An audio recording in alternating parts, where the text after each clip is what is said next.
Welcome to J is for Justice podcast. If live breaking news and following true crime is your thing, then please consider subscribing to my channel. And if you like what you see in my videos, please consider giving them a thumbs up.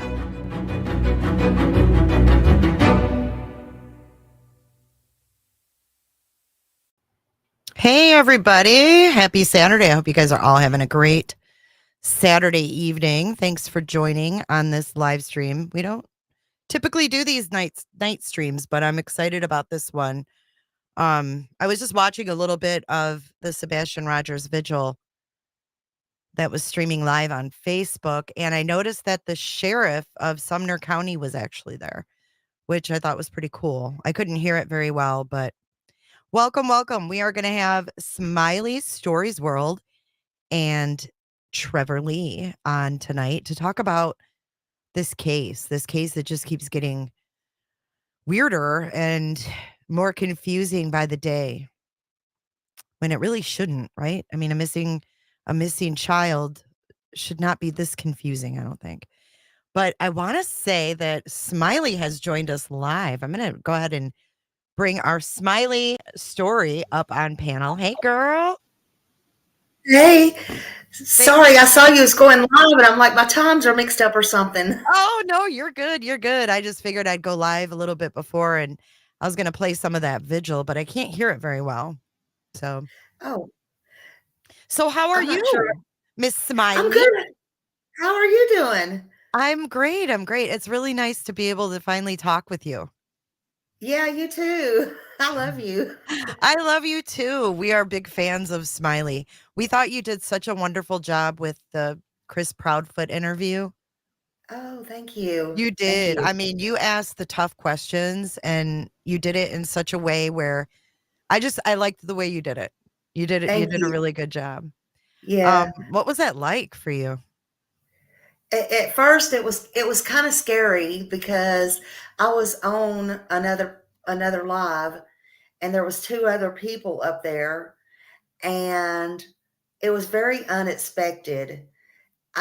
Katie or him, but it was under Katie's name, had came in that live, and I asked if I could ask a question, and it was probably a rude question, but I asked it anyway.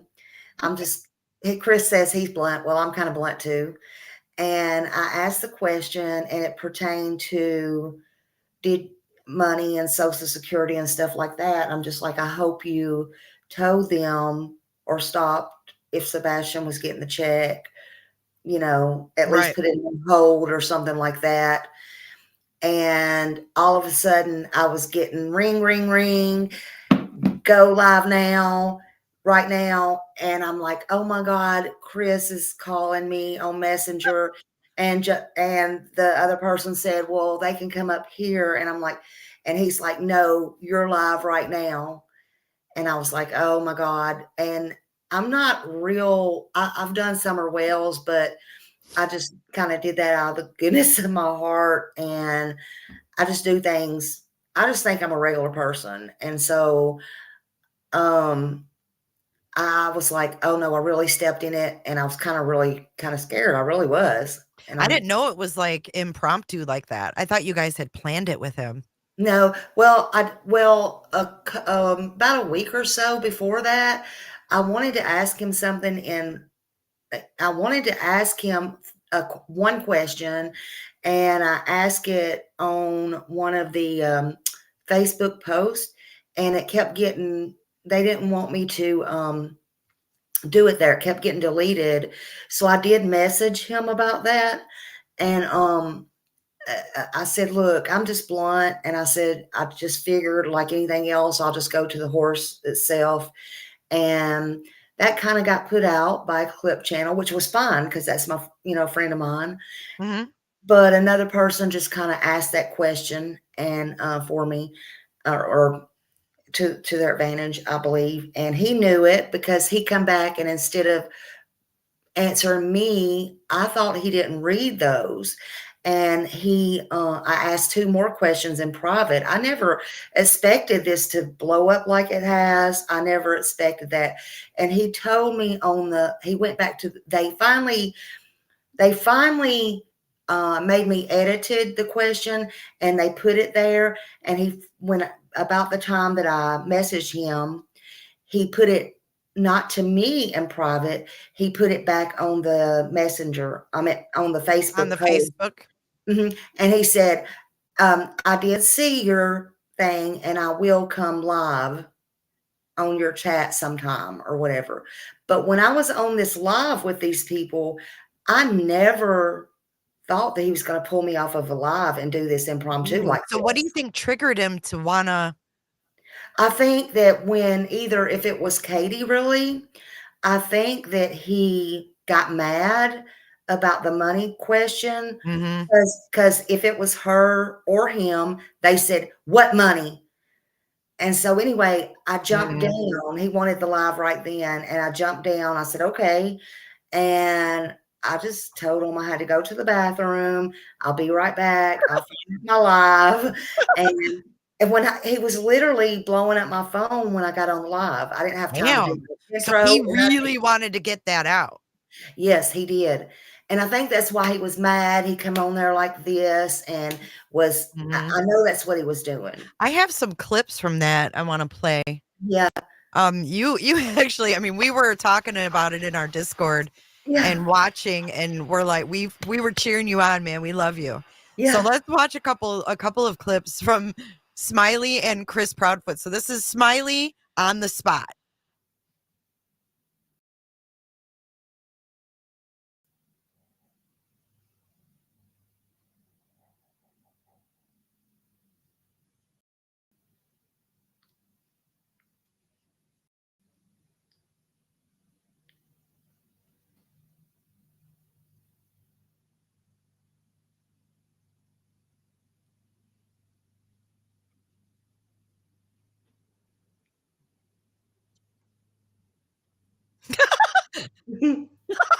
I love this one.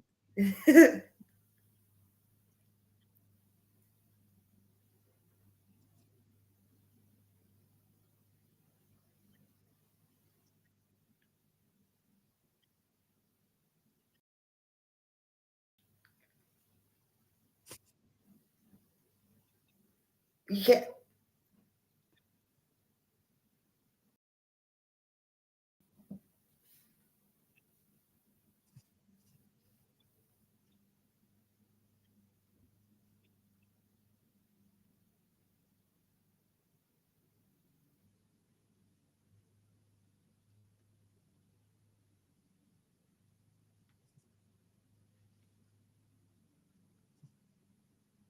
Oh, wait, you guys can't see it?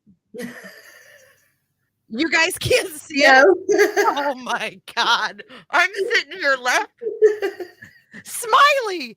I tried. Smiley. Holy shit. Oh my, I looked over and I see Evil CJ and I'm like, what is going on? Oh my gosh. There you are. Okay. There you are. Jeez, oh Pete's guys. Is that a joint? Look at everybody's trying to get my attention in chat too. Smiley, this is why I don't do night lives. I thought it was me. I was like, maybe I touched something button wrong or something. Did you hear it? You couldn't even hear it. Mm-mm. Oh, it's called a Jayism. It's all right. Here is the clips of Smiley with Chris Proudfoot. I try to be professional. This is what happens. All right. His tantrums were pretty bad.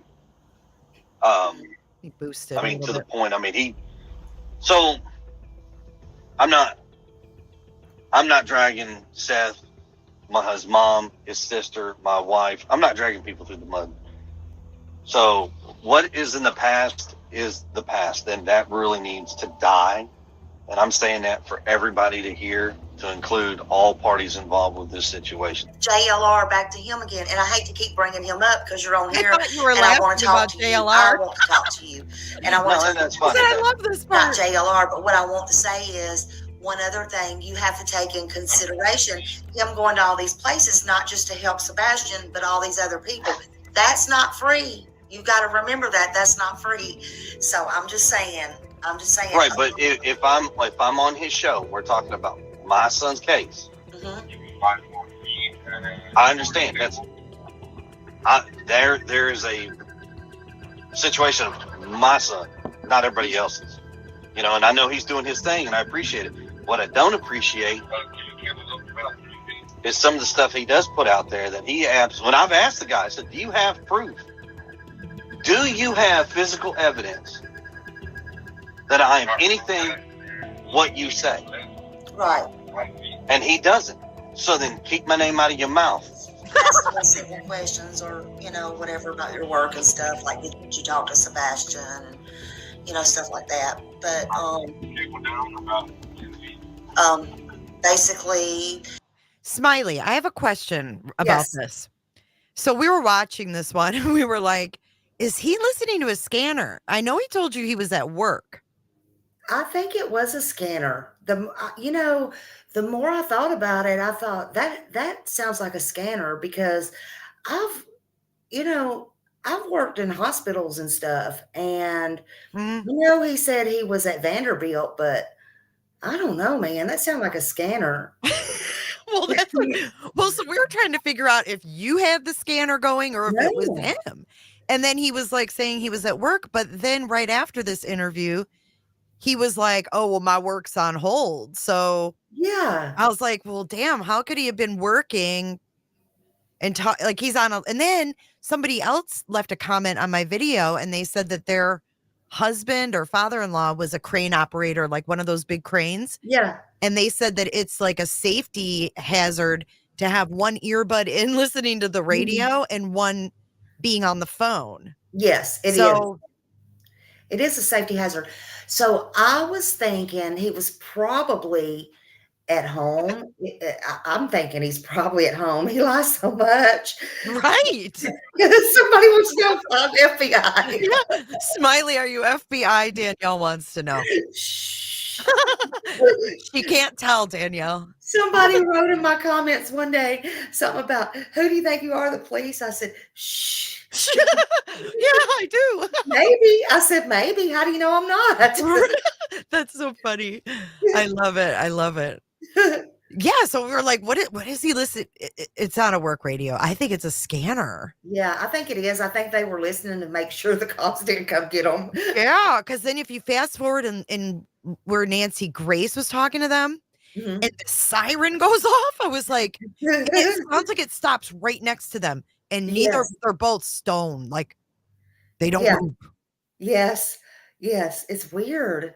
And then he had the call with his daughter and he kept dropping off. And I think people was doing like they did Dawn every time they would try to call him and stop him. They were trying to kick him off. Yeah, trying to kick him off.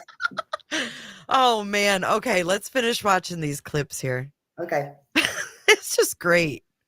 I know it's a 3.5 hour drive. You was at work. Is there a reason that, okay, so are you working now or are you just taking off or anything like that, like for a certain amount of time? So is this to me? Yes, sir. Who else would he do? So are you asking me that or is one of your people? No, I'm asking you that. I just wondered. Okay. Like if you, I was just wondering like if you, like are you, in fact, I'll turn my chat off for just a minute. This is so bad. No, don't turn your chat off. Leave it on. It's fine. Okay. That way you can get all these questions coming in. Because let it fly. I told you, I gave you my word. I'd come on your show. I would answer questions. People ask the questions. But keep in mind, like I told y'all from the very beginning, I'm brash, I'm direct, but I'm respectful. And I ask for the same in everybody else.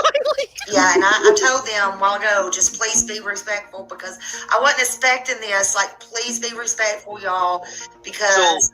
So one thing right now, I'm going to tell you right now, really irks me with some of these folks that want to follow these YouTube. And I'm very honest about this. Somebody says, I won't talk to men. It's not that I don't want to talk. Right. It's not that I don't want to talk to men. I have talked to more law enforcement men agencies in the past 24 days than I've probably ever talked to in my entire life. Same thing goes for women. So no, I don't have a problem talking to a man or talking to a woman. I appreciate everybody's assumptions or concerns, innuendos, whatever they want to be. But at the same time, I vet who I talk to. I'm not just going to open up and talk to anybody.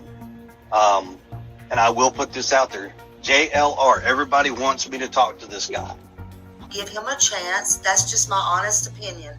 Right. Do you know why people don't want to give this man a chance? Well, go ahead and tell me. I mean, I want your opinion. So I'm going to tell you my personal opinion. Okay. Okay, this is my personal opinion. This is nobody else's, not my wife's, not anybody else's. My personal opinion. Okay. So I did my due diligence, and I read up on Jonathan Lee Rich. Excuse me. I read up on him. Not necessarily the best character in the world. When you start reading and the first thing comes up, everything that you can find on this individual. Now, I don't know him, Adam from Eve. I really don't. He don't know me, Adam from Eve.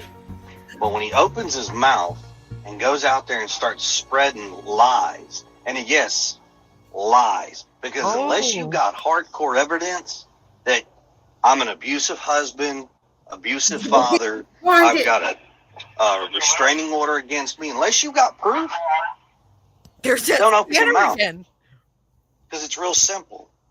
I don't have any of that. Good luck finding it. I've never lied to y'all. I've been open and honest. People don't like my answers, so people want to come back with their own assumptions. And I'm so sorry that I can't open up and give you every little piece of evidence and every little detail that we know. I am terribly sorry. It sucks, because when it does and it can come out, my only question to everybody else is, when are you going to start issuing public apologies? Leticia. That's not to you. That is to everybody that wants to come out and badmouth people that don't understand and don't have a clue what's going on. You know, for every hour. That's for when Trev comes on. But Smiley, man, you had your hands full with that one. Yes, I did. Oh my God. But I was trying to, I knew in the back of my head I had to do it for Sebastian. And I know that a lot of people didn't understand why I did what I did, but I had to, I felt like it was important, some of the stuff that I asked, especially since he was opening up. But look, I was tired, man. At the end, I said, look, I got to go. I was trying to get off of there. And I'm like, I really go. It was over 3 hours. And he would have stayed, I believe, if I would have stayed up there. And from my understanding, I think he went to another live chat after that. I think he did. Wow. Well, you did excellent with what you had to deal with right there. Was Duchess too. I mean, you guys really brought out a lot. And then now, so let's talk about that last part where he's like, bashing on JLR, like, you don't have proof. Well, that's changed since then, hasn't it? Yes, it really has. It really has. What has come out? What's come out since he told you all this was false and kind of challenged JLR, and you don't want to do that? No, you don't want to do that. No. He didn't vet JLR too good. Or underestimated him. He really underestimated him. Listen, if I was, if I had a missing child or anything, I'd be more than happy to go on any channel, especially JLR's, because he's a big station. He's boots on the ground, and that's what you want, and it's not just JLR. It is Nick, and he refused Nick Barris. And, it's really, I don't know what his problem is, but. So has he interviewed with any males that we know of? Not that I know of. I kind of laughed when I love Olivia, but I kind of laughed when he let her, when I very first saw that, because I'm like, he must not know Olivia, because She has a huge following on TikTok. Yeah. And they don't want, and I knew then they didn't want Sebastian found for whatever reason. And I was just like, he must not do vetting pretty good. Right, because they've actually gone out and done a lot of things together. Yes, And absolutely. she actually came inside their home. Yes, yes. I don't know how she pulled that one off, but props to her as well. I mean, Absolutely. She did very well. Very well. excellent. But she has a huge following. Um, but a lot's come out since then. He lied to Nancy Grace and he's called Nancy Grace a liar. Oh boy. I'm waiting on that one to pop back on him. And it will. Yeah. His ex-wife, Trevor Lee, can tell you about that when he comes up. That really shed a lot of light on a lot of things that we were, already suspecting. Yeah. Yeah. That was horrible. That was tough to listen to. Yeah. That had to be really hard for her too. I Yeah. can't even imagine. Yeah. And for those that say she might be lying or whatever, I just say shame on you, because I have a cousin just like that. Not with the DV or anything like that. No, that's not what I'm talking about. Mhm. The way that they present themselves, talk like that. In fact, that's the very one I'm talking about that teaches at Beach High School where Sebastian goes. It's just the way that she is and presents herself like Nina did. It reminded me so much of her. Talks so proper, never gets in trouble. I don't know about Nina, but I'm just comparing what I see. Mhm. So nice, seems so real good and sweet and kind, but always, it's just and they think a lot. Some people didn't take too good to what Nina said, Yeah, and I didn't understand that. I heard that she was getting attacked and treated yeah, horribly, and I couldn't understand why. yeah, I couldn't either. I couldn't either at all, because to me, she's very, very truthful.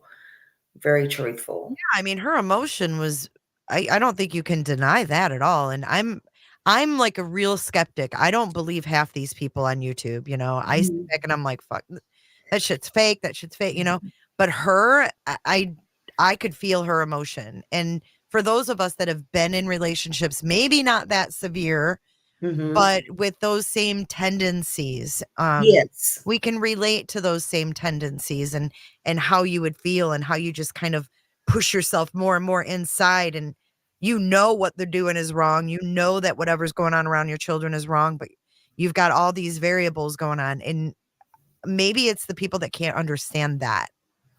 Yeah. That's what I feel like. A lot of people, you just don't know, I guess, unless you've been there or you've been close to somebody that had one. But it only takes a little bit of common sense to know you don't shame or blame a victim regardless. You don't do that. And then what I've seen lately, like with Chris Proudfoot and stuff, Mhm. shaming shaming Sebastian. Oh my gosh.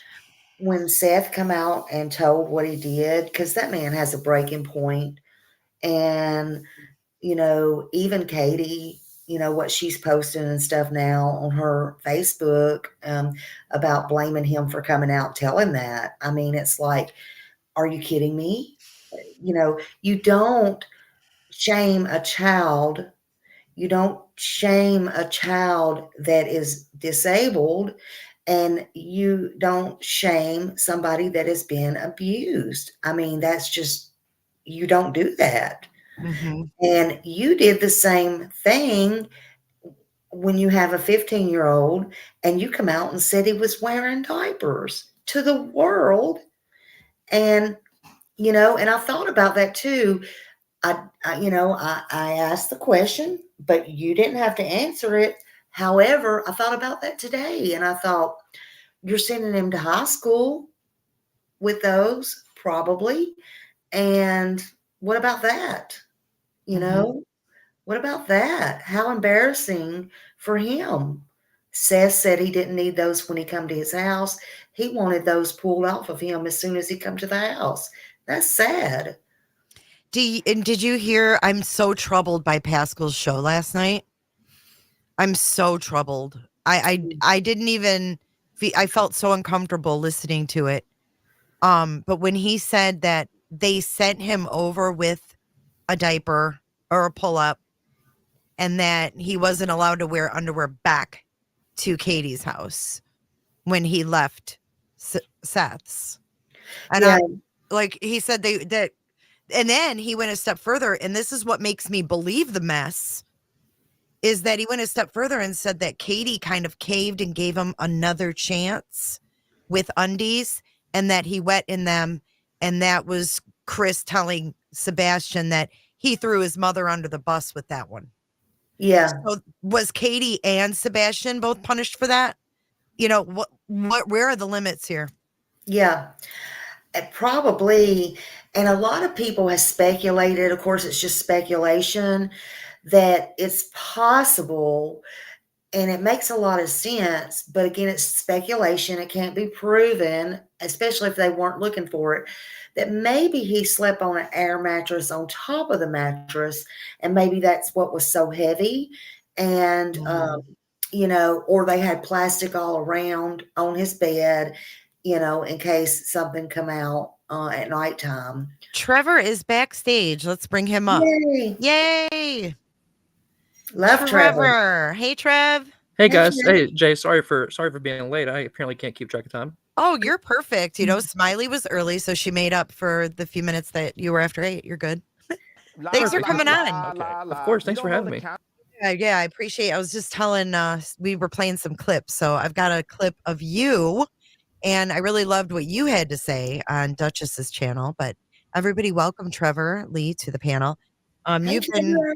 You've been such a great advocate for Summer and Sebastian, and I don't know if you've worked on any other cases, but I just want to thank you for keeping their little names out there and doing what you do. Not a lot of young people would do what you do. Well, I appreciate it, and likewise, and thank you for what you do. I'm not in chat a lot, but I follow your channel and watch what you do. Thank you. I really appreciate that.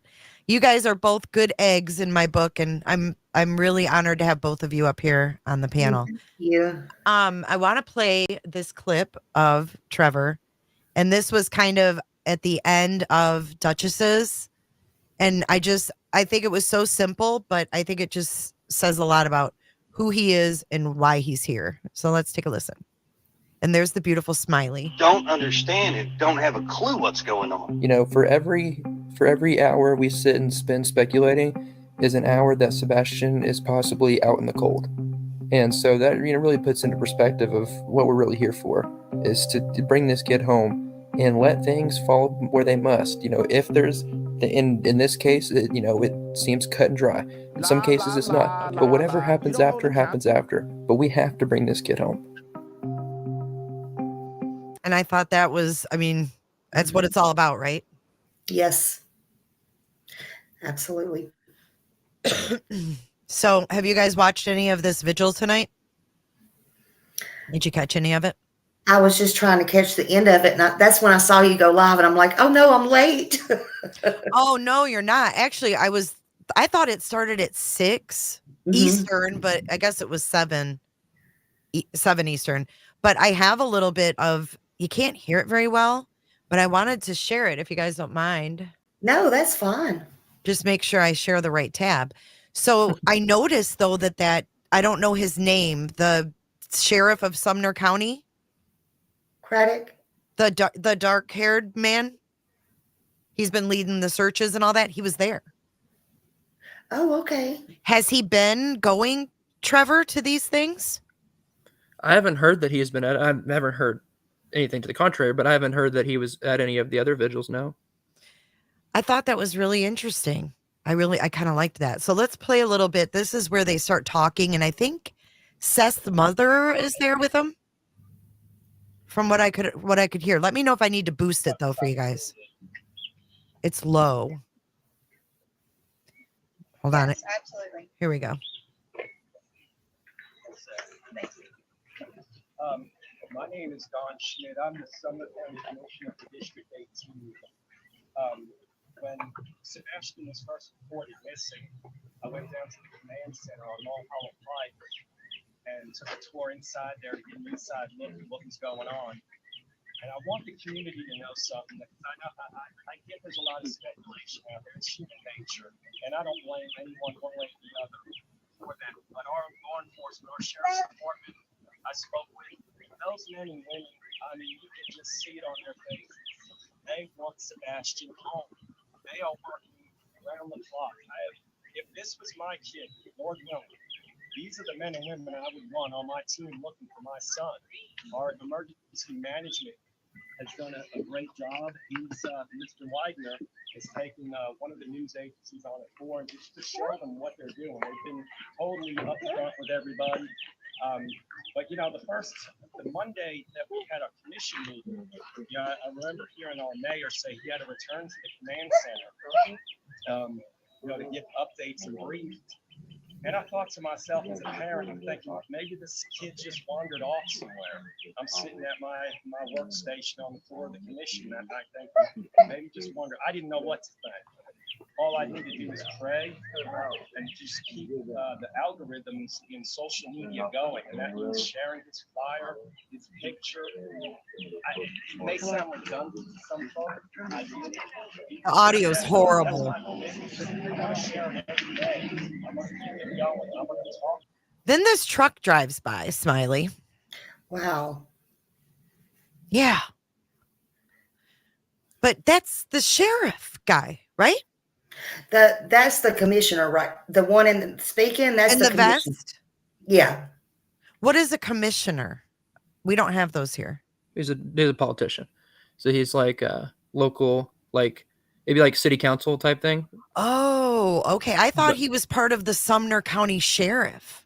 No, it's like for the count, like a city council, but in the county they have county commissioners and they represent like districts in a county. Okay.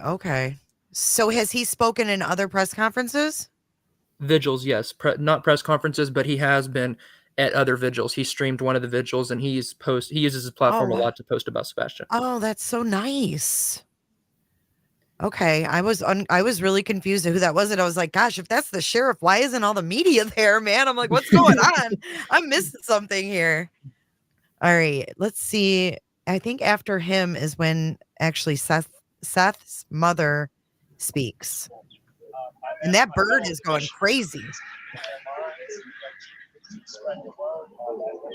much was that? We're all a community. We can all have different opinions. We're all coming together because we disagree on a lot of issues out there.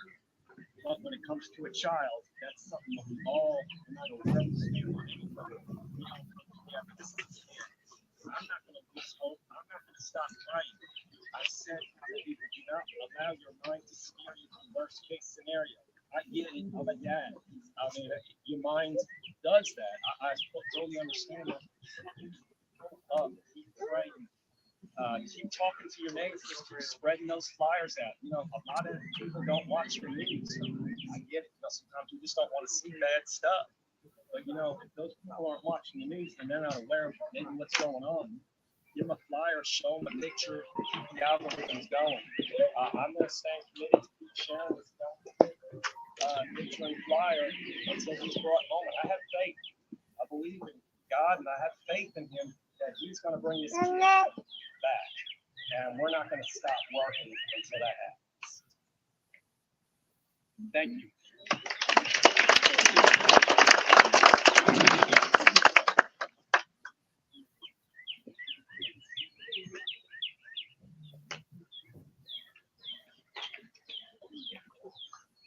Isn't this odd? The what? So Alicia said that after that truck, there's 3 Harleys that go by as well. Oh, wow. Is there anyone here that actually knew Sebastian or had a story about Sebastian that you would like to share? Just something positive, for so much negativity that's going on social media. this is why we wanted to bring the community together because we are one. Is that his and mom? Our goal is to No. nothing else. She ends up And saying a so- prayer. I think maybe I have to go back for the mom. Maybe she was before that guy. There's a child there's Seth. Okay, there it is. It's extremely difficult to hear. If you guys find a better copy, this is CJ's. And I know he walked up and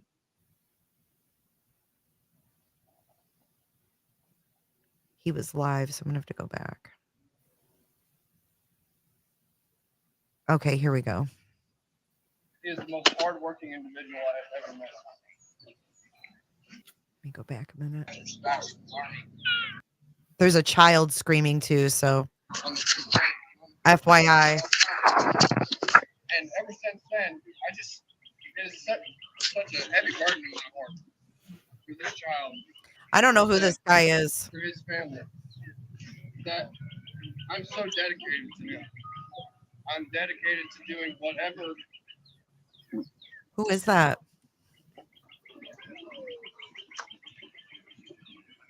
I can.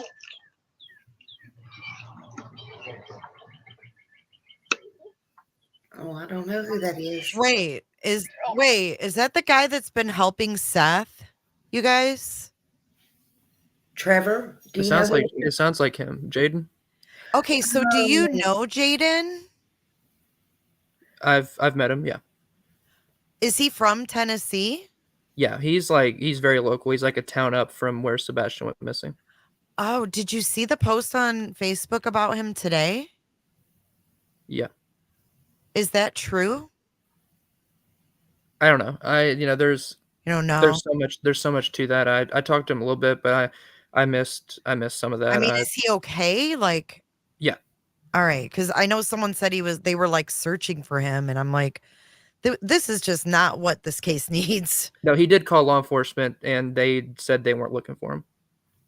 Okay, good. Good. I'm 'Cause glad. I did tell him that. I said I don't know what happened, but if they're looking for you, you need to go talk to them. I did tell him that. Okay, And thanks for clearing that up. And he did say that he had a call with them, and he showed me that they said that they didn't need to talk to him. I don't know the extent beyond that though. Well, it must be okay. I mean, he's there still, so yeah. Okay. So that's who that is, and he's crying and upset. Bring him home. Because this man walking up.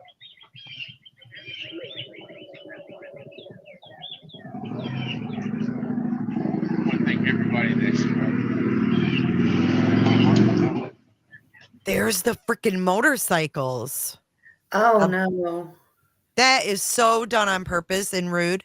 So this Jaden, is he like a friend of Seth's then? Or did he just come to help? To my knowledge, he met him through this. I think he met him at a vigil, and he's Oh. just been helping him. And I'll give it to him. He's been out there. I actually interviewed him. He came on my channel, and Oh, he's really been helping. He was out there before a lot of volunteers were coming out there. It was like he, Seth, and a couple others. I think somebody from Seth's work, and he's been out there with them, really helping out. okay, good. Thanks for clearing that up. thank everybody that's Jeez. Now it was Chris, wasn't it, that said, Trev, that he knew the motorcycle gangs and stuff. I'm not going to say gangs. I mean, he knew some motorcycle people that would help find Sebastian and stuff, but nobody's ever came, right? Something like that.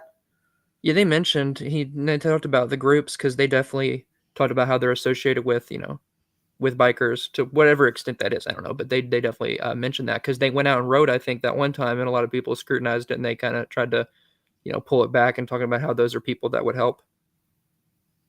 I thought I heard him mention his motorcycle group as well. And then she was wearing the Harley t-shirt in Olivia's interview. Yeah. And it's funny because I know, like, in Tennessee, and that's where I'm from, but like, it's weird because I know people that ride bikes and stuff, and they help. They help with Tabitha tutors. They help. And I haven't seen any of those out there. So something's really fishy. And I bet, they're not going to do anything that's going to hurt kids. I'll tell you that, or hurt families like Seth and stuff like that. So I don't know what Mr. Chris is talking about. Right, And right. where are these people? Because something's fishy about this case, I'm telling you, and everybody knows it in Nashville and around Gallatin and Hendersonville. I'm telling you, they know that. And across the whole US now, because now Mhm. we're all seeing that this is off. I mean, I was sitting there watching Pascal last night and I was reading his chat, and all I saw was comments like, this is off. Something's not right. Something's missing here. I mean, people are now picking up that there is definitely more to this. Yeah.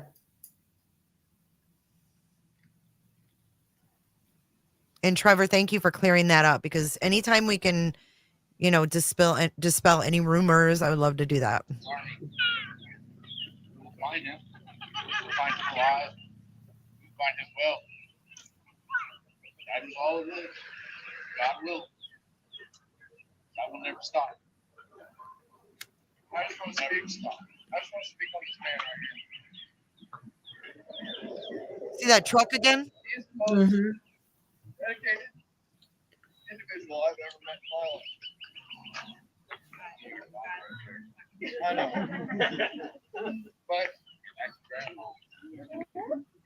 But from the prayer vigil at Beach High School a few weeks ago, I met him and we connected ever since. Yeah. But we've been really working closely together, doing whatever we can, searching for far and wide, trying to find Sebastian. And I cannot credit Seth Rogers enough. He is the most hardworking individual I have ever met. I said in the Fox 17 interview, I won't give up because this man is broken.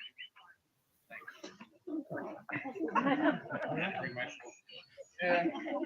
But I said in an interview, this man is broken. He is. He needs his son back. I said that as well. But I reiterate to everybody out here, please do not give up. Do not let this turn cold. He is out there and we will find him. And I won't give up until we do. I know he won't give up until we do. And I hope that everybody out here will not give up until we find Sebastian. Because he's alive and well. Truck He's gonna again. come back home. Oh my goodness. Uh-huh. It's gonna be a happy, happy. Intimidation. Right. Thank you. I appreciate it. And this is proof right here, Smiley and Trevor, that when they say they're being followed, I mean, I know, Trevor, you've been out there. I don't know if you witnessed anybody like following you guys around, but when I heard that, I'm like, gosh, following them. But I mean, we're watching a small group of people gathered together in what, like a parking lot? Yeah. Yeah, well, I'll speak to an experience. When I was down there for a few days, I had sat and talked with Seth for a little. We talked for hours, and I was standing by his truck. And while I was out there at that parking lot, there was a vehicle, and I'm not even going to pretend to speculate who associated with who it was. No idea, but somebody was watching us. Like, we both saw it. There was a black vehicle, and somebody was coming. They were doing little laps, and this is a very like secluded part of a parking lot, the back of a building. Like, you only go there if you're coming for whatever's back there. It's not somebody Right. just passed through. And Right. so Like if you there's, live in one of those houses or something. yeah, or like if you're going to like one of the businesses back there or so, whatever you're doing, or you're coming Mhm. to the search area, but you're Yeah, you not have a just, purpose. You're not yeah, just you're not just cruising cruising. around. Exactly. Mm. And somebody was watching us. And I haven't experienced as much as Seth's talked about in others because I haven't been there. But that day I did see someone watching us, and I think it kind of it does speak to the bigger issue here that people are being followed and watched. Because if us standing there talking, we're being watched, I'm sure people searching, there's validity to them being watched as well. Yeah, yeah. This is just weird. It Creepy. is. Yeah. How many times did that truck drive by now? 3? 3. 3. least. Okay, let's see if it goes by anymore. A lot of you don't know my son, but what you do know about my son is coming from my own heart, and I appreciate y'all.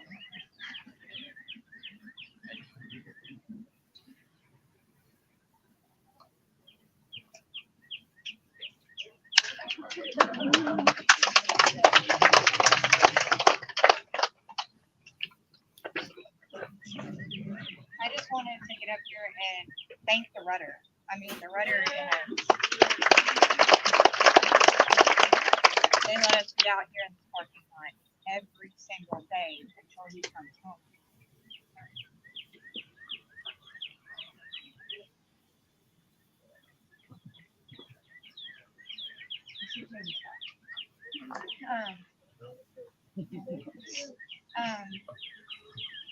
It's really awesome that they let us be out here every day. They have put a cap on our time here. I wanted to say that if anybody would like to come up and write a little note to Sebastian, you have some index cards you can write that on. We are going to put those in the scrapbook. So definitely help yourself to everything. You already have one, and there's no concept. And flyers, of course. There are flyers. Lots of them, and there's a lot more. So if anybody needs any, and they'd like to place them anywhere, if you're going on vacation, take them with you. As you pass me, put them in. I feel hard. Oh, it's hard. That's not the side of the building. Did you see that vehicle go by with something on the back of it? Does anybody have magnets on their car for Sebastian? I don't know. I thought know. that Katie had something on the back of her vehicle with his picture on it or something. Did she not? They took them off. Oh, they took them off. Mhm. Yes, absolutely. Seems like they took them off since the last time, like was it last weekend or whenever Trevin then was up there. Why would they take them off? I don't know. I guess they took them off when the searchers come up there last time. But since they went to Memphis, there's new pictures out where they've took them off of the truck, all the vehicles. So I don't know. I don't know why I thought Seth's mother was there. Unless I'm missing something. 'Cause there's the commissioner guy. There's Seth. And I thought there was a woman that spoke other than that one we just watched. This is such a cluster to watch.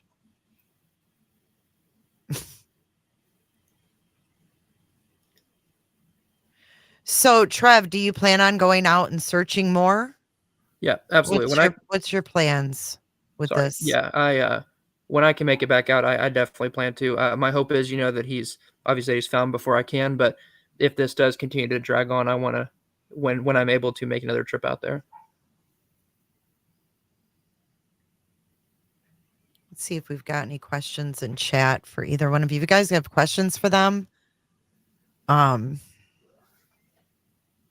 ahead and put them in the chat. I appreciate you guys taking the time today. Oh, no problem. Oh, ripping down flyers as well. Not only Yes. being followed, but Seth said the flyers were missing. Yep. Yeah, that's very sad. And it reminds me so much of Summer Wells. Yeah. Yeah, my flyers in Summer's case have gone missing. I was going to say the same thing. Flyers that I've put up myself, I know exactly where they got put up, and I go back and gone. And it's sad because the difference is a lot of places in Summer Wells, though, didn't even want those posters to be put up. And here, the businesses, people took them, everybody would allow them and wanted them out. And then people would come behind and just tear them down. Yeah. That's sad to me. I will say the community's response in Hendersonville has been great. I mean, every community acts differently, and I was disappointed though here. And I'm here. I live one county over from where Summer Wells went missing, and the local community there was just very quick to, I think, kind of just go back to normal. And it was very sad for me because and I'm not trying to compare cases here or go off topic, but seeing Hendersonville when I was there, they just seemed so much more standing behind Sebastian, and no matter what they feel about the case, and I've talked to people there, they have all different feelings. They still stand beside Sebastian, and they're willing to get out there and put up flyers and search. And I think that benefits Sebastian greatly, is having a community that is out there looking. Mm-hmm. I mean, I get that if someone doesn't want someone found, taking down flyers, but this following and circling is really concerning. It's very concerning to me because, like I said, I'm from there. I don't live there now. I have family there and I visit there frequently. And it's very concerning to me that that is happening. And it's very scary because it's almost like, it's like that family. It's like, that they're doing that. They have certain people, especially after hearing Nina talk and the things that she said. And it's like, whoa. I mean, because that just don't happen there. It don't. I'm telling you, it don't. And I was very not excited what was happening to Sebastian or any of that when he went missing. But I'm like, oh, I was very excited because I'm like, all these people have come in. He's going to be found. This is the y'all don't understand. It's night and day from Summer. It's night and day than Hawkins County is what I mean. And they're going to find him. And here we are. Here we are. And it is turning into worse than I ever dreamed. And it's bad. Smiley, can I ask you like a personal question? Not personal, but Yeah. not to compare the two cases, but they are both in Tennessee. Mhm. Do you feel like there's a difference in law enforcement in their response, not their initial response, but their ongoing response Mhm. a month and a half, almost into this? I do. I feel honestly, how do I say this? uh, I feel Hawkins County, and I hate to say this, but I will, and I have said it. I'm not going to backtrack now. Sorry, Trevor. I feel, and this is my opinion and my opinion only. Let's get that straight right now. Hawkins County's got the good old boy system, period. And I always said, you come down where I'm from, that will never happen. So I don't know what's going on right now with this here. I want to truly believe, and I do believe in my heart, they're just holding stuff close to the vest. I really believe, some people want to say because of Summer's case, they're dropping the ball. I don't think so. I really don't think so. I wish people would just read between the lines, and I think they are working. And I just, it's, I understand they may have people in the force or this, that, and the other allegedly, but I think they're just keeping stuff close to the vest, honestly. Even with that press conference the other day, I promise you, if some people would have just read between the lines a little bit. They didn't clear anybody. They're not putting out foul play, but they're not taking it off the table either. They're not, Yep. I was and there's, surprised a lot of people thought that was a big fat nothing burger, and I didn't get that from it either. yeah. I don't. And they're totally two separate police departments and stuff. It's I think different. people hear TBI and the 1-800 TBI find, and they think, oh God, this is going in the same exact direction. It's going to be, swept under the rug, and he's never going to be found. But I'm glad that you feel optimistic. Yeah. If anything, I feel what I know 30 days ago because I was not believing that these parents were guilty of anything 30 days ago. I really wasn't. Okay. I really wasn't. But you got to use a little bit of common sense. I mean, you really do. However, you don't hold account. This is all just too odd. They've locked their own self in their own house and everything else. I believe that they have, looking at this, took a piece out of Dawn and Candace's book and story. Mm-hmm. I really do. And they possibly think that they had a little girl that just disappeared in that county and thought that they could have a little runaway boy and nobody would ever, find him or until, and even if he's alive, and they've hid him somewhere until, whatever. I really think they've tried to take a piece out of their book. Hmm. It's just strange. It is. There's a question directly for you, Smiley. Did they want to know, did they hear correctly Chris Proudfoot saying that if Sebastian was to go out the door, he would have been seen on camera? Did he say that? Yeah, and it, I think it wasn't directly Sebastian. It was if the door would have opened, something of that nature. There would have been a shadow, and actually something about we would have known, or somebody we would have seen. And then they were talking about also the camera would have picked that up. I don't know if he was talking about the camera across the street or a neighbor's camera. Camera. Yeah, a camera.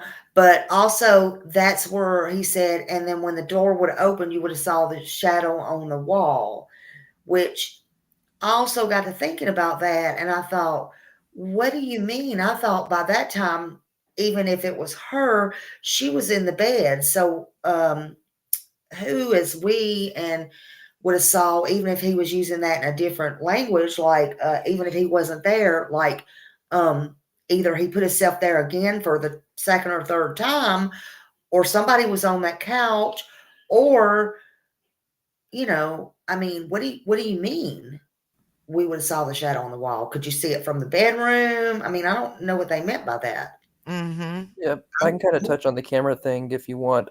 Yeah, for sure. So I have it on good authority. Multiple people really close to the case very early on told me that there is a camera across the street, not directly across. And I'm not going to say which house. I don't want people, trying to track these people down. But there is a camera that faces mostly towards their home. I mean, it faces somebody else's yard, but it indirectly also faces their house. And that is the camera I think that's being referred to in terms of would see something. Now, it's super dark in the neighborhood. There are no lights. So not necessarily you're going to pick up a lot, but you may pick up a light or a shadow, like he said. Or there was talk of somebody taking the trash out, and it does appear to be Sebastian, but Seth said it's kind of dark. You can't tell 100%, but that camera may be what they're referring to. Thank you. And they also said it came out that they have floodlights on either side, right? Of the house. Didn't that come out, Smiley? Yeah, but they weren't on that night, right, Trev? Yeah, and then but he did say that they have lights that stay on all the time. There's like 2 little lights above the garage, I think, and then she has some like lights in like their flower bed, something. I forget Oh, exactly what they like said. solar lights or something. Yeah, you're But not the gonna. floodlights, I think, were off. Yeah. Yeah, but that ones that stay on all the time, 24/7, just happened not to be on that night. Kind of like how Madeline Soto just conveniently left her phone at home that day. You know? Yeah. Yeah, Yeah. or how Sebastian. See, think, and I've said this, and people have listened to many panels, like you've said this 100 times. But I have seen in this case the theory of him leaving on his own. There's 2 things that show him leaving in haste, and 2 that show him think the planning it. So the door being locked behind him shows that he, would have turned around and locked the door behind him, whether it's electronic or whatever. Doesn't matter. You turn around, you have to press something to lock the door behind him, and but he didn't take any shoes, but he took a flashlight, but he didn't take his phone. So not taking shoes or the phone make me think you rushed out of there, but you taking a flashlight and locking the door behind you makes me think you thought about it. How are those factors coincide? You'd think you would have all facing one thought process or the other. Right. Unless that little keychain flashlight somehow was always on him. You know how it has I think they show it in that picture with the Yorkies. It's like he didn't say it was a keychain. What if he had it in his pocket or something? And he ran out and he happened to have that flashlight with him.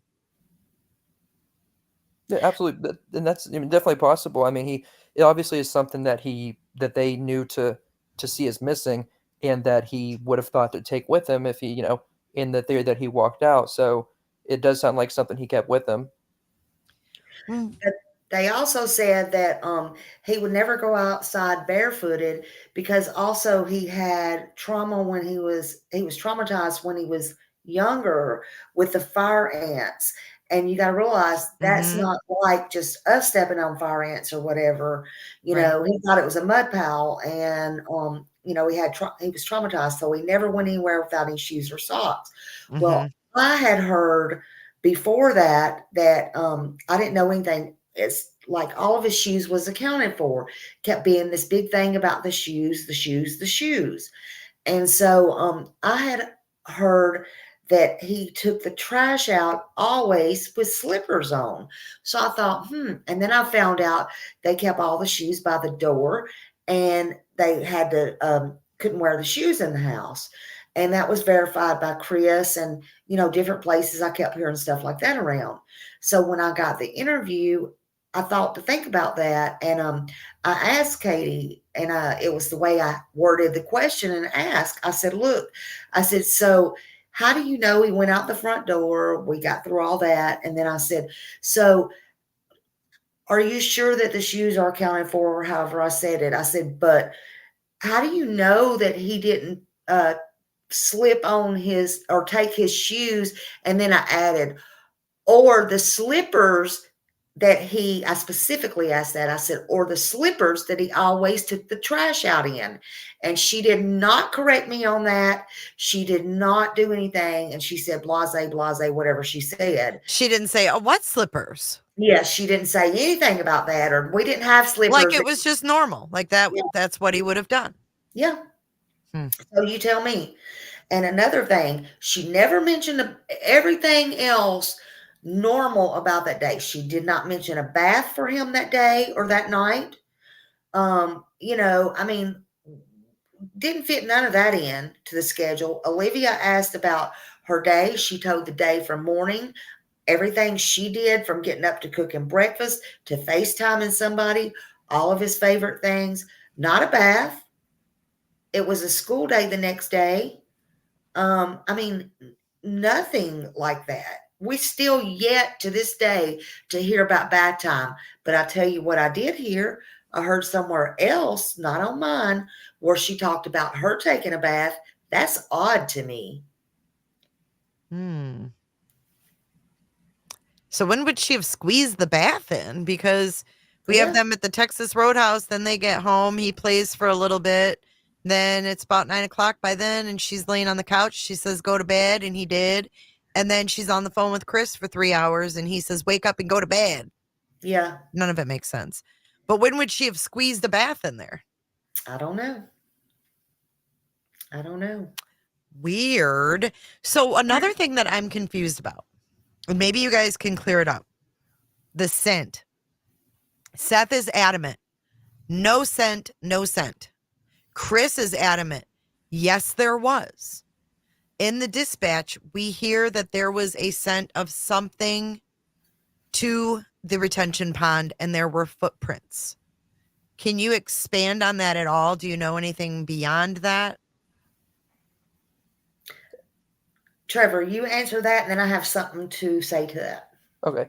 EMA director Ken Widener, who's led the search from the beginning, he led the official search, like the organized search through law enforcement. He stated to a news reporter that I think to his knowledge, there were none. Now, Seth was told of a dog hit, and there were a couple that were talked about, but sometimes those hits are false positives.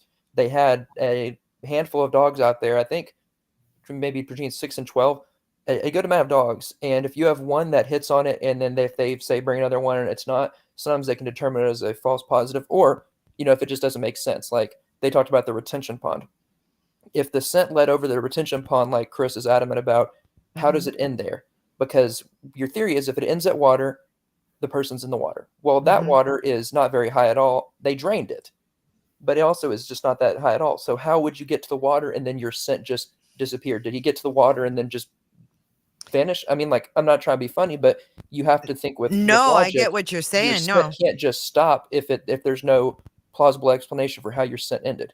And that was where I kind of thought, because Chris was so adamant on that scent leading in there and then hearing that dog dove in the water, I was thinking, was he in that water and someone moved him?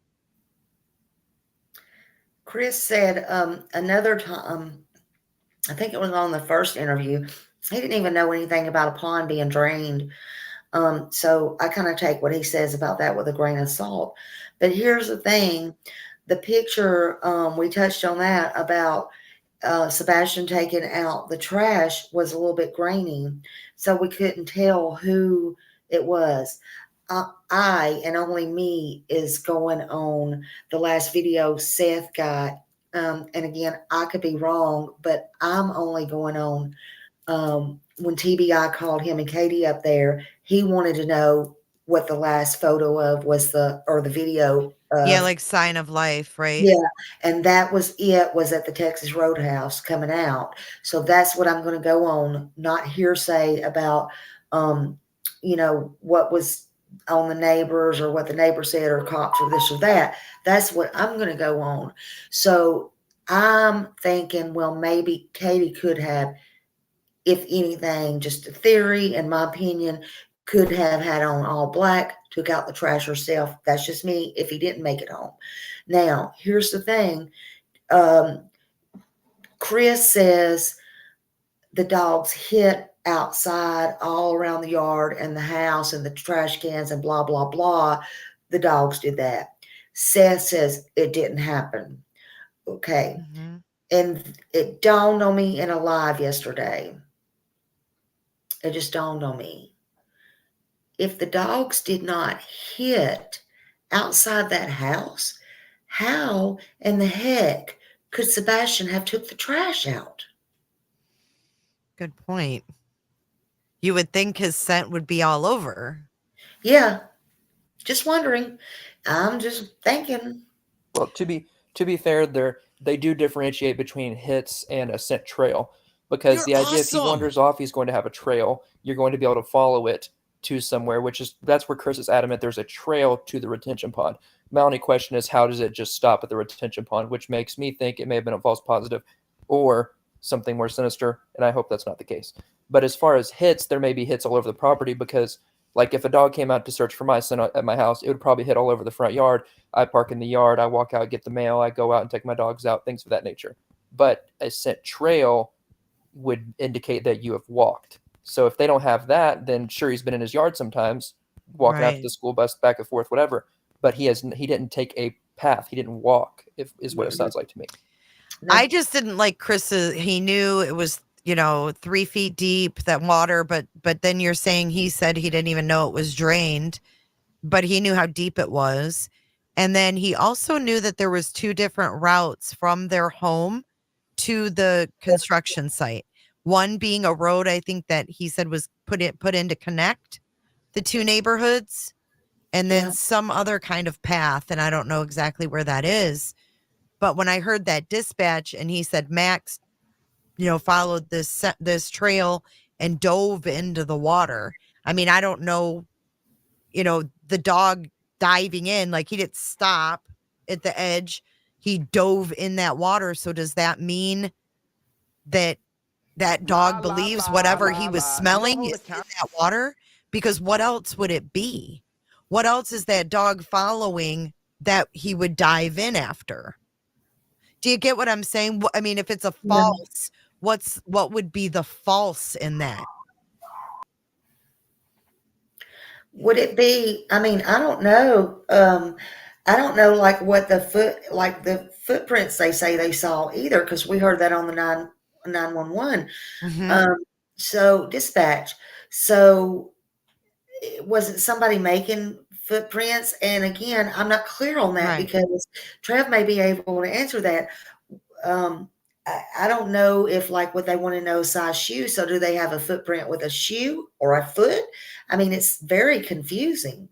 Mm-hmm. And I thought too, well, on her little outing that day, did she buy him a new pair of shoes also? Could he had those new shoes on? It's so many unanswered questions to me, in my opinion. Yeah, for sure. Trev, do you have Yeah. anything to say about that? Yeah, no, I agree with what Smiley's saying, and I still come back to the fact that he didn't have shoes on, and that's just so odd to me. That Mm, if he left on his own volition, if he just left for whatever reason, whatever that may be, why did he not put shoes on? Because one, you're just naturally going to do that. It gets cold at night. You don't want to risk the elements on your feet. It's going to be cold. But secondly, he had that traumatic experience. He's not one to just go out barefoot at all. So why would he, in this situation, when he plans on leaving and probably walking quite a distance, no matter what he's doing, say he's walking to his dad's or friend's house or just leaving, why not put shoes on? yeah, that doesn't sit right with me. He walked past them. If they're at the front door, like Seth said, if he left out that front door, he walked past 3 pairs of shoes and decided to put none of them on his feet. Mhm. I'm just curious. Something else just now hit me while I'm sitting here. We all talked about the glasses, and those were not his glasses that was found. However, my son wears glasses too. Mhm. And I'm just wondering, and it looks like they got him a new pair of glasses, and you can get like buy one, get one free, or buy one. How many pair of glasses did he have? I wonder. And is any of those missing now that we're talking about the shoes? Let's talk about the glasses. How many glasses did he have? And That's are a they good point because he did are have they that picture at the place. And he was, I guess I heard Seth say last night on Pascal that they were the wrong brand. yeah, so are they all accounted for? Are Are they his all glasses? Nautica like the ones he's wearing in the photo? Yeah, Yeah, and you're right. There is always like a buy one get one deal on those things. yeah. Just curious. Very good question. But those glasses were found, did I hear correctly? It was about A minute from where, the how far away? Like from 16 miles? Oh, yeah, but I think, I mean, if you look at the street, somebody sent to me it was about a minute over from Bowersox, a grandmother. Oh, the grandmother's house. Yeah. Did you know that, Trev? Yeah, that's my understanding as well. As far as I know, it was near someone in Chris's family's house. Is what I'll say. Yeah. Thank you, women are sacred. A new fresh pair out of the box, would it leave a scent trail? I don't know. I don't know either. I'm not A sure. person still likely can. There's like so much. I'm not expert on this, but by what I've researched is you drop skin cells all the time. There's certain things that happen no matter if you're wearing shoes, you're barefoot, this, that, the other. You still leave some kind of scent trail, I think. So I believe he would, but I'm not speaking that from an expert opinion. It makes sense, but this is what I'm confused about. So somebody in chat just said that dog wasn't tracking Sebastian's scent. It was tracking someone else's. So like, I'm not an expert. I've watched, body cams with search dogs and the scent dogs and things like that. But wouldn't they have gotten something from Sebastian's room or something and had the dog smell it before they went out searching? I mean, wouldn't the dog need an initial scent before they take it out in the yard searching, right? You would think so. Yeah. Yeah, you would grab like preferably something that he's worn. Like So a like something blanket from or like a the shirt. laundry. Yeah, Mhm. something from like dirty laundry or like a small blanket, something that is definitely has his scent on it. Absolutely. So it's just curious to me that that Max ran and then dove in that water. I don't like it. I just can't, for some reason, I can't shake it. The fact that he dove in, I could see if maybe he walked down the trail and then it ended, but the fact that that dog dove in that water means that that's where that dog thought that scent went. Yeah.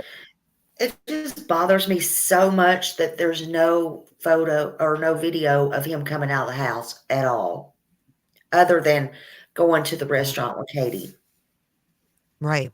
that night. That bothers me big time. And that they locked themselves in the house and or she locked herself in the house and he locked her in the house and possible himself in the house when he said we a couple of times. That's up to law enforcement to figure that out. But I feel like he would throw her under the bus in a heartbeat. Your personal opinion, do you think that Chris was there that night? I feel like he's got a lot of explaining to do. Yeah, I mean, you touched on that in your interview with him. Yeah, I feel like he's got a lot of explaining. If he wasn't there, it could be possible that he was there. Just because they were on the phone does not mean anything. He and she, if anything, if they're guilty, was counting on that to be an alibi. I assure you, they were counting on those phones to ping and that be an alibi. 100%. Because Yeah. if you remember that first interview on Duchess, the very first time that they ever came out and spoke, he was very adamant on that phone call. I'll never forget when he said that they spoke for that phone call, and he said he wanted to make something clear. He gave one of his little catch lines. He's like, I want to make something crystal clear that law enforcement has vetted and checked the phone logs for that phone call. Now, why is he so adamant that they saw that phone call? That shouldn't matter at all. If he walked out of the house, that phone call means nothing. And if you were in Memphis, that phone call means nothing. It just means you guys talked. That's all that comes down to. But he was very adamant, not on his alibi, not on this, that, and the other. He barely said, I think he just answered Duchess when she asked if he was out of town. But he was like very adamant on the fact that TBI, that Sumner County had verified that call log. From that day on, I knew that call was important to them for whatever reason. Yeah, you're smart. Yeah, he wouldn't have mentioned it like that if it wasn't. Yeah. And not once did he mention he stayed in a campground. It's not like, okay, I stayed in a hotel and, I mean, I know they have cameras in a campground, but it doesn't mean when you leave, I don't know. It's just different. And how do we know they verified all that? They was looking at this kid as a runaway or a runner or, possible leaving the house. Yeah. They were looking for some kid that might have been hiding or scared, right? Yeah. And they told me on my interview, I straight out asked them, did they check your house for luminol? They said, no, they just come in. And when they come to see us, those 10 or however many times, they sit down at the kitchen table. 10 That's not times. what they told Nancy Grace. 10 times. They just come and have coffee and then leave. Yeah. I said, shame Wow. those Susie homemaker. Now, come on now. Yeah, glass of wine. It sounds to me like they're really trying to, make it seem not as sinister as it is. Like, Yeah. but okay, so we have Nina, which Trev, I want to ask you about Nina. Sure. Powerful interview. Really told us a lot about, Chris himself. I'm glad you feel that way. A lot of people were jumping all over me because it's not. They say it's not relevant, but I disagree. I think that until we know what happened and until somebody comes out and tells me that Christopher Proudfoot is cleared in this investigation, then I think everything that surrounds his behavior, his wife's behavior, and anybody in the family's behavior is relevant. And we agree with you over here too. I couldn't believe that she was getting hate, or I can't even believe to hear that you were getting hate for having her on. It's so relevant. It's not even funny. I mean, we had him on Smiley's panel going, well, if you can't prove that I'm this, that, and the other, well, guess what? She was so genuine. Her emotion was so raw that you can't deny it, I hate to hear that she was getting any hate because this is probably the first time outside of her immediate family that she's been, her feelings have been validated and she's felt built up. So yeah, and by no means was that easy for her. I can tell 100% tell people that. I've spoken to her quite often since then and, leading up to that interview because I wanted to make sure we did it how, one, we made sure it was cleared with her attorney that it was everything she was going to say was okay because she's in an active custody case. And if she went out and lied, I want people to know if she went out and lied, Chris could turn all around against her and get custody. She knows Yeah. better than to do that. But we She's made not sure it gonna got do that. cleared. And then I made sure she was comfortable because I did not want to do a live interview because we weren't going to do questions, things like that. So we did it like that. And I'm telling you, she was sick to her stomach the entire day, just worried about having to tell her story. I don't think she ate that entire day. Like when I tell people this was not anything like what some people have made it out to be, where she just sat down and was like spilling this like big drama. No, this was her life story for the past almost 7 years. And it pained every bit of her to have to tell it, but she did it for her daughter and for Sebastian. And I could tell that. I mean, it was clear to me what her motive was, and I don't think it was to drag Chris Proudfoot. I think it's because of Sebastian, and bless her and her kids. I heard last night that Seth was saying that Sebastian FaceTimed Faith a lot, and that there would be 2 hour plus. Is that loud in y'all's ears too? No. Can you hear that when it goes off? No. Oh, okay. It's loud in mine. Okay. Anyway, so he was saying that there was, multiple, like almost daily, maybe FaceTimes with her, between her and Sebastian. And then I didn't really get that from her. So I don't know if she was just, trying to keep her daughter, in her relationship with her brother kind of private. I don't know if that was the case. But do you know, is that something that you heard through Nina, that there was a lot of communication between Sebastian and Faith? Yeah. Faith hears a lot about Sebastian. This is, just without going into any more detail, she's a child, but it's upset her. And it's upset that they're family, and they do, because Chris gets that time to talk to his daughter. That Sebastian, when he's home, he also is involved in that, and they have gotten to know each other, and it's hard on all of them, and they absolutely did have, and that's where some of this information comes from too, is because when you have those long extended calls, you witness words being said, or actions, whatever, things that took place in that household are witnessed, because you're on a call, you're on a FaceTime, you see these things, you hear these things. And Chris made a point to say that he didn't want Sebastian around, or didn't want Faith around Sebastian. And Seth has kind of come out and said, he called my son a pedophile.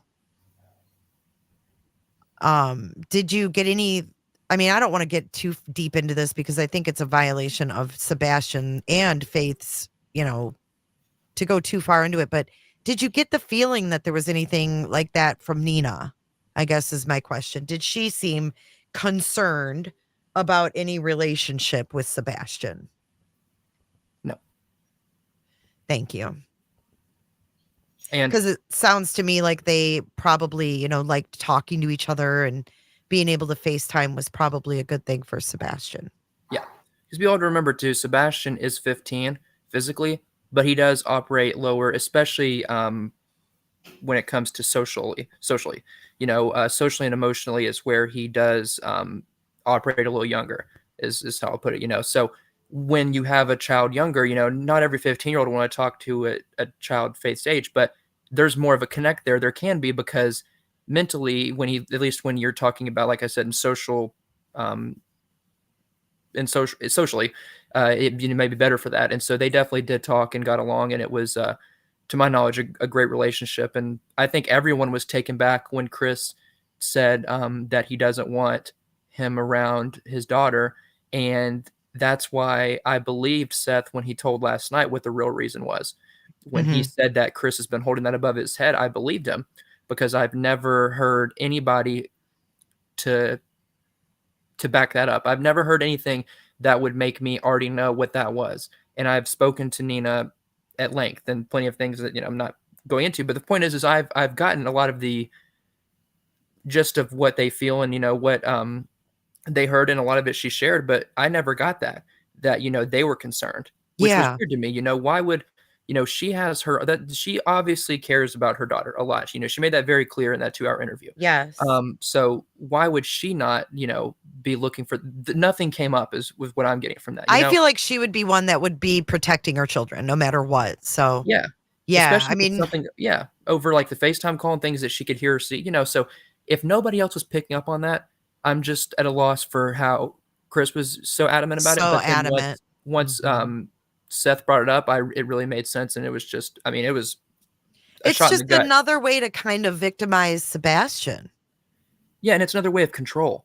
He wanted Yeah. control over he had control over all these different things. It's clear he wants control over Nina and their child. And to keep that control over Seth, it seemed he put that over his head. And Seth basically said, "You're not going to hold that over my head. I'm just going to say it myself. Now you can't hold it over my head because I said it." Mm-hmm. How tough for him. And he had to air that. I doubt it was something something he wanted to talk about. You could see when he brings it up, it's not something that he's thrilled to talk about.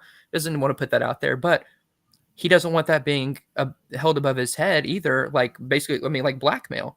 Like there's no point. Mm-hmm. He's going to put it out there so Chris doesn't have that above him. And why is that even on Chris's mind? That's what it comes to for me, is why are these things going through Chris Proudfoot's head when Sebastian is missing? Good question. Chris Why are you trying to even one said up? that. Yeah, he even said that people would stop searching if he said what he had to say. I think that was on Smiley's, wasn't it?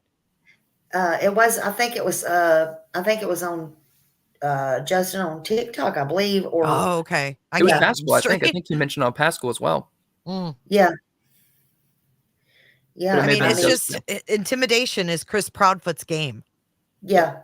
But if you can intimidate someone over this situation, then you've got no shame. If you can be Right. thinking of tactics during this, if this has become a game to you, then I fear for the kind of person you are. And I don't know who's involved in this or what happened, but you're a beaming red flag if you can, in the middle of this situation, still find a way to one up someone to make yourself look good. And he absolutely does. I'll say it. Chris called me the night that I put out the information about the car that was seen in the neighborhood.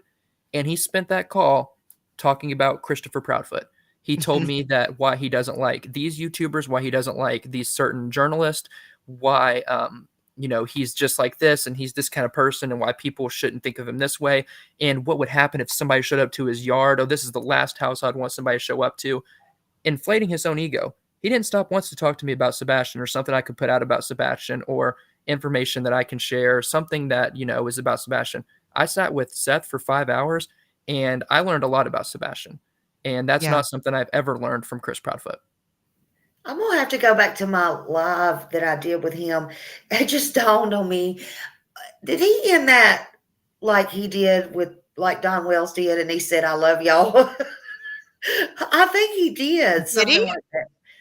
He might have, if I'm not mistaken. Oh my God. He told Smiley, "I got lost in the sauce." That was one of the funny. I mean, none of this is funny, but Lost it was. in the sauce. He said Trevor apologized to me. He was lost in the sauce. Then like a week later, Nina appeared on my channel, and I was like, "Well, not that sauce. Sorry." Oh my God. Yeah. Like what? There's Lost in the definitely sauce. something wrong. I mean, there's something wrong with his side of the family as well. Like that entire plan to take the baby from Nina. It was just like the fact that they all planned that out, carried out this plan, and even the sister involved. Oh. Now we have the sister who was with Sebastian on Saturday, correct? Melissa Proudfoot was the one, and that was the niece. Yeah. That was Saturday, right? Yeah. But we do have Sign of Life Sunday night from Seth, correct? Yes. Okay.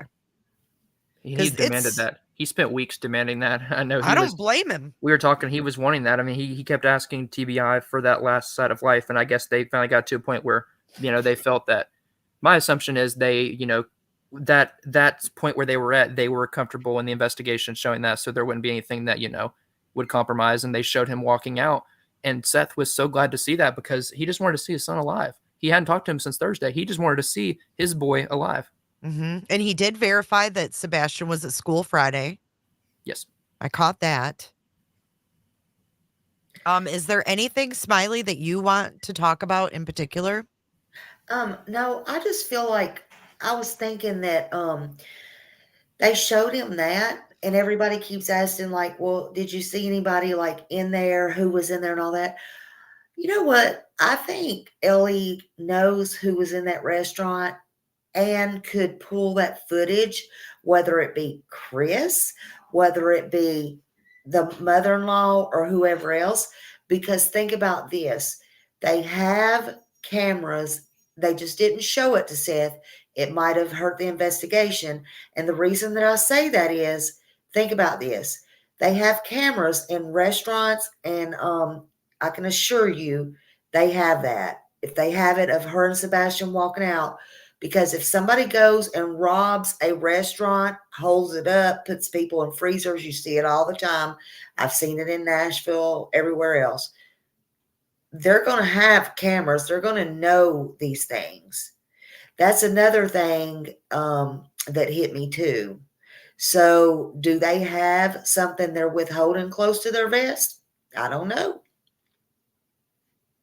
Maybe they just don't want to come out with it.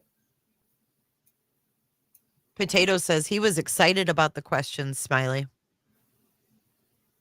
when he was on your panel. Don't turn off your chat. Don't turn off that chat.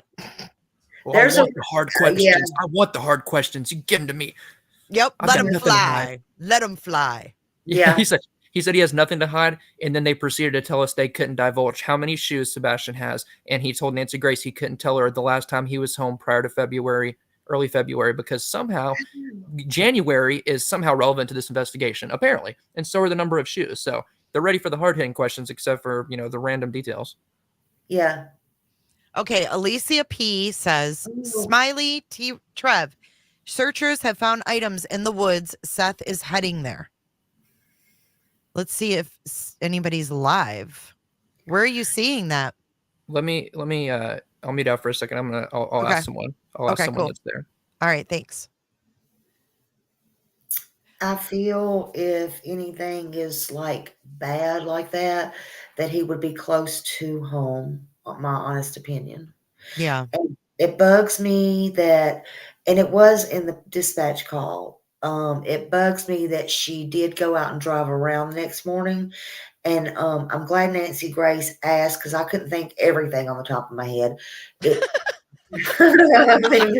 needed Nancy to fill in every now and then. Yeah, I'm not Superwoman. Hey, Nancy, how you doing once in a while? Hey, you did just as good, if not better, I will say, my lady. Oh, but it made me think. I'm glad she asked, was the car parked in the garage?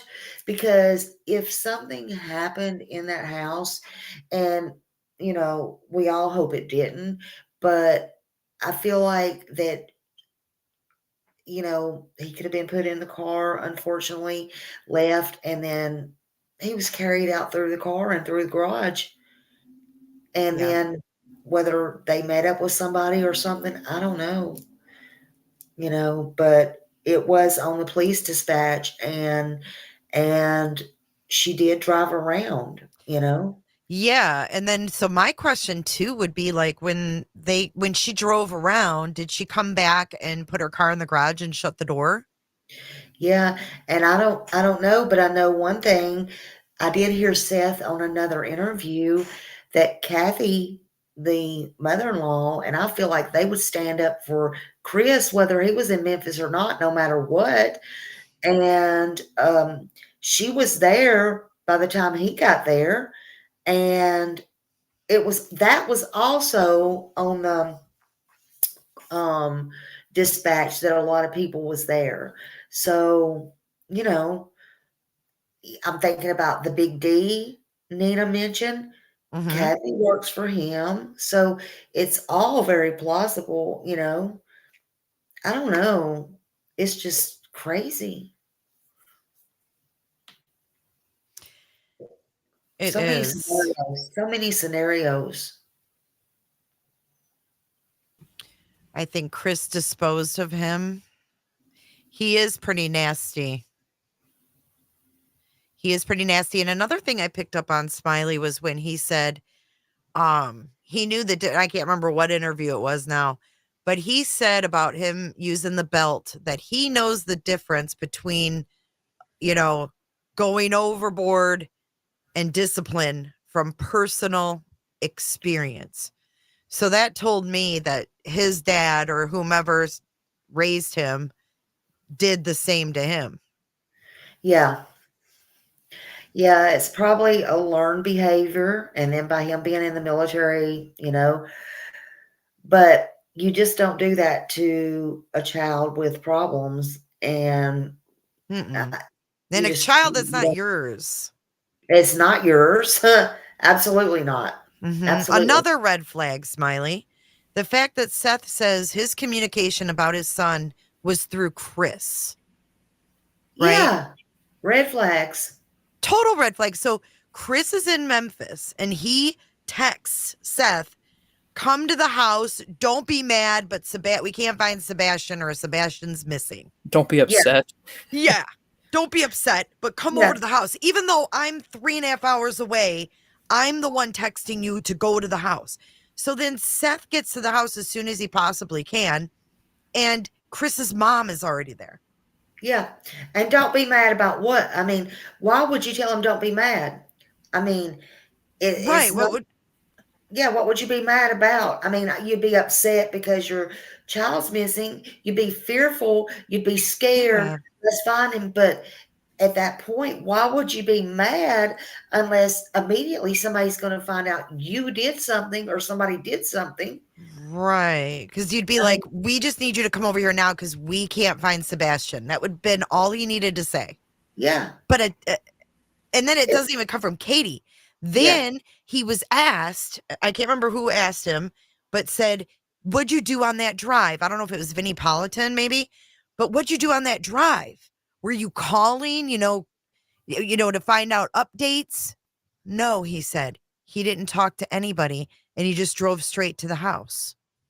So there was no communication line between Seth and Katie, even at that point. Yeah. And I feel like he knows he can't either communicate with her or there's something going on. I mean, is he blocked? Like, did Chris block them? Because I can't see Seth not reaching out to the very last person, like waiting 45 minutes driving, going out of his mind, wondering what's going on, not being able to reach her and say, okay, I'm driving. Now tell me what's up. Yeah.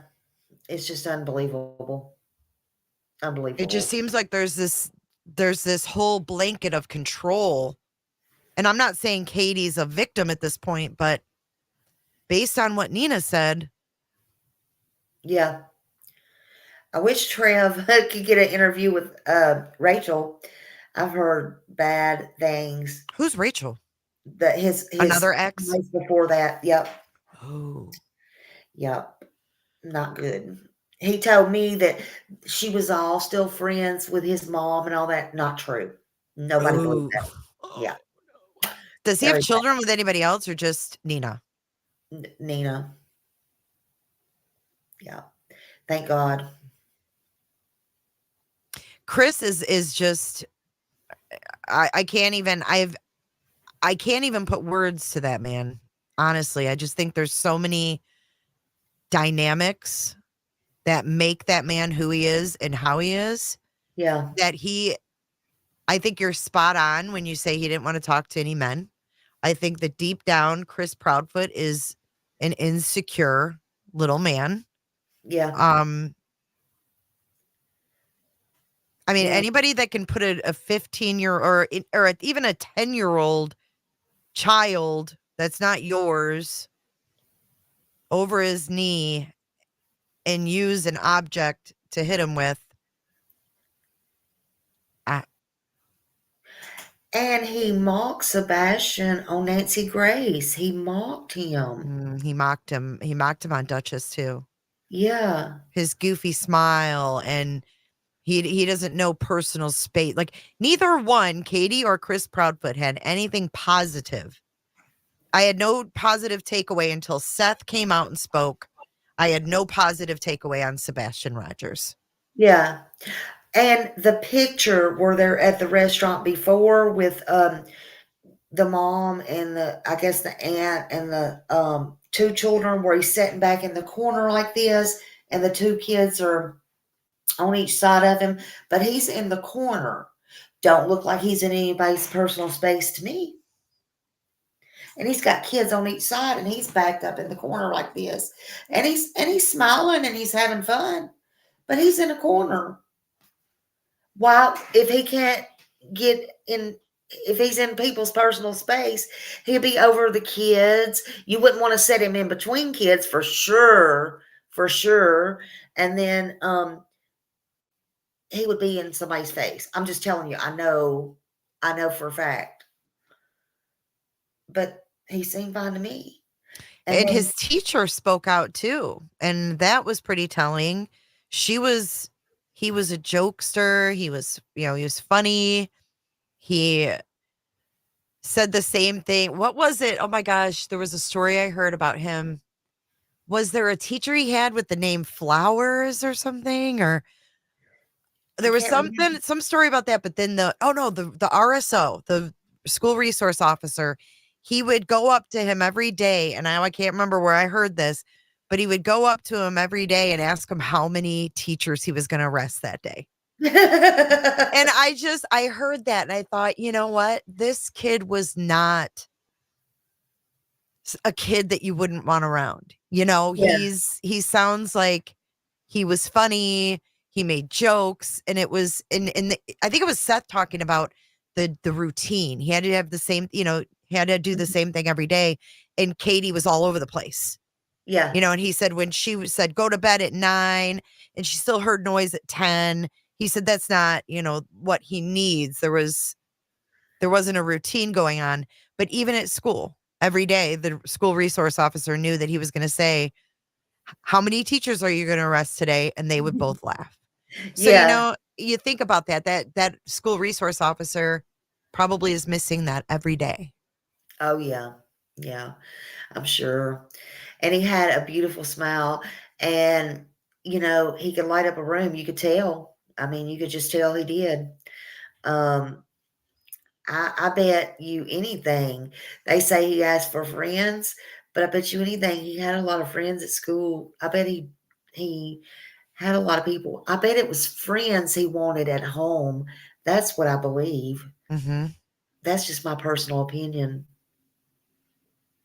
And Chris Proudfoot really wants to drive home. I promise you he was loved.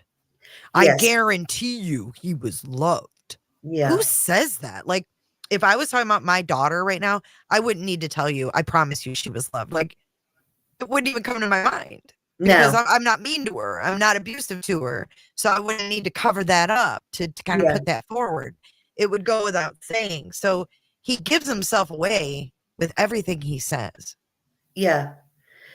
And why in one of the interviews with the news people that they said, well, everything's always changed when they said, what would you say to him? Well, how about the one that they said, I promise you're not in trouble. Why would you say that? Yeah.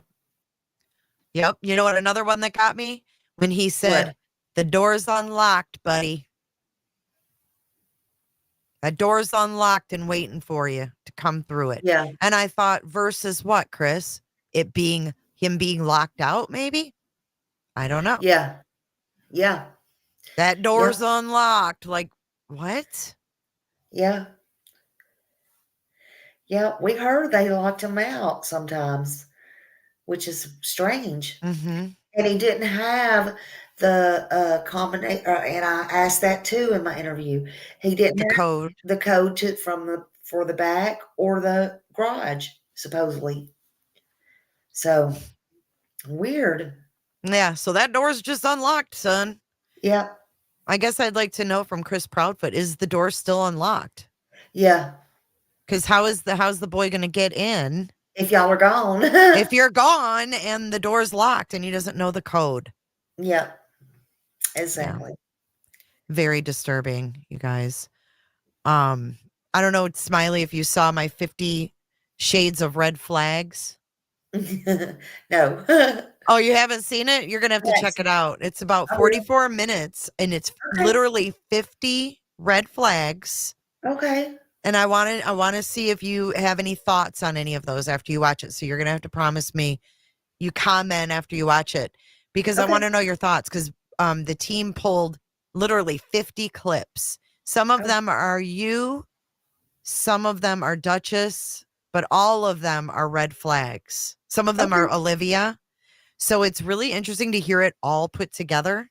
Yeah. I'd be interested what you think about some of those, or if there was some maybe you didn't notice before. Because Okay. you're keen, you're picking up on so much, and you're doing such a good job for Sebastian, and Oh, thank keeping the you. truth out there, and doing live streams whenever there's a new update. You guys subscribe to Smiley, subscribe to Trevor. They're doing good things for kids out there. Sorry, Trying. I was checking in on all that search stuff. Did you find out anything? As of right now, nothing of substance was found. Nothing that's related. Okay, thanks for that update. Yeah, sorry, I didn't We're mean to gonna back out, hear but I had to call.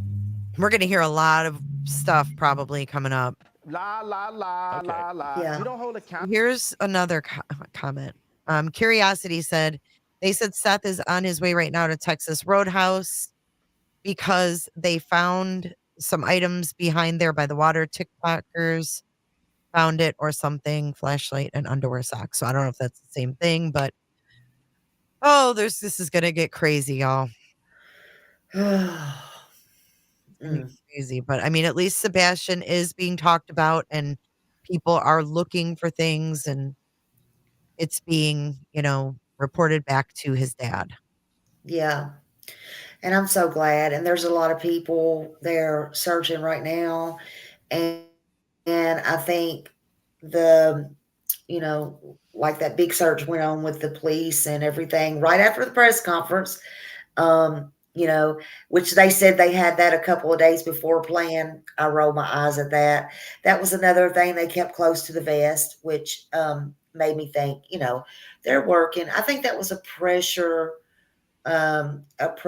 press conference, Yeah. even by Chris and them, honestly. So I just say be patient. I think, honestly, like I said, they have children too, and money don't buy everything. That's what I said the other day on my live.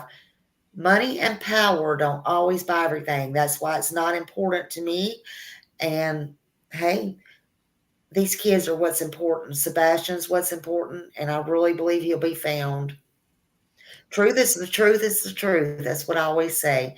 You don't add to it, you can't take away, and dark always comes to light. Well, I appreciate you. And I just want to ask you, are you going to be asking Chris or Katie Proudfoot to come back on your show? And I mean, I have no use to. If they pop up, I'm not going to say I'm not going to interview them, or not interview them. I just call it talk to, whatever. Mm-hmm. If they come in there and they want to talk, they're more than happy to get a link and come up. I will talk to them. But I stand behind Seth and Sebastian and the Roger family 1,000%. If there's anything that I said or they want to talk about as far as Chris and Katie, they're more than welcome to. Now I'll tell you who I did invite up on the I think from my live or whatever, and to defend themselves. And then I posted it in. I saw the dad.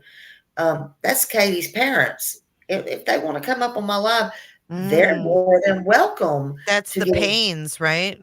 The Pains. Please do come up. I said I would be respectful. That's how I do all of my interviews. Mm-hmm. I believe in you talking and me sitting there letting you get everything out you want. I'll be just as friendly and kind to you as I can. I care what my chat's saying, but nobody's going to tell me to hang up on them. Don't let them talk. Right. They don't have to understand it. It's okay. Come say your piece, Pains. Come on, I have some questions for you. Hey, if you're listening right now, Pains, we can give you a link right now. If anybody wants to come up that is affiliated with them, if you're in here listening, we would be more than happy to give you a link and let you come up and say your piece. We just want this little boy found. We don't, I don't know any of these people. None of us know any of these people to the point where anything else matters. So No, it's about Sebastian. And, you know, I just, I want him found. He's the one important. Nunya Business says that she thinks that she brought Sebastian halfway to CP, 1.5 hours. Chris took him and then back to the park. I mean, maybe. Anything's possible. Does Katie have anyone willing to defend her? I don't know. That's what I'd like to know. My thing is, though, I mean, the fact that they're not even out there searching or putting up flyers or attending vigils. Like the first vigil was supposed to be at their house? And then he put the kibosh on it because there's not enough parking and my neighbors didn't want it. Oh yeah, he contacted me about that too. I'm glad you brought that up. He did? Yeah. So somebody reached out to me. They saw I was covering the case, and they said, "Trevor, can you share this information about a vigil on your page because people, follow you for this case?" I was like, "Sure, absolutely." I shared it. He contacts me. He's like, "Who put this vigil together?" And this, that, and the other, wanting to know who started it, and that somebody else in the neighborhood reached out and said they couldn't have it in their neighborhood, and it did get moved. But yeah, he was all big on that, and I was thinking, okay, hopefully that means he wants to go. He's want to know the details, and then I go to find out he didn't even show up. This vigil was at the high school, so it was a 4-minute drive. It was 1 mile from their home on Stafford Court, 1 mile away. To Beach they did High not show. School. Yeah. They didn't show. I heard him trying to excuse that away. Was that on Duchess's panel when you were on there?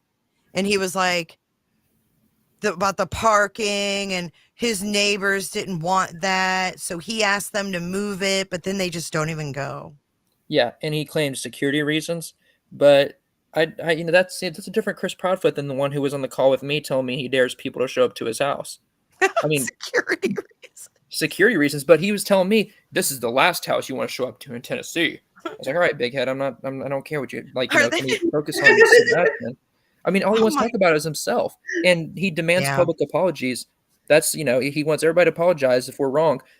I want to know how they're going to explain to Sebastian if he walked in the door tonight why they're 3.5 hours away from the house and it's empty. Yeah. That's wild. It's wild that they don't want to be in that house either. Yeah, something is to that. I'm just telling you. Like the Wells. Remember when the Wells didn't want to be in their house either? Yeah. And then until it got drywalled and. Yeah. Yeah. Because you wouldn't want to leave. Like I would be, when I wasn't out looking, I would be in my child's room smelling all of their things and just holding. I mean, I can't even imagine I can't imagine doing what they're doing. You know what I mean? Like I just. Yeah. And I mean, I can understand Chris, but Katie, I mean, that's her only child. Think about that too. Your only child. It just makes me think that she never bonded with him.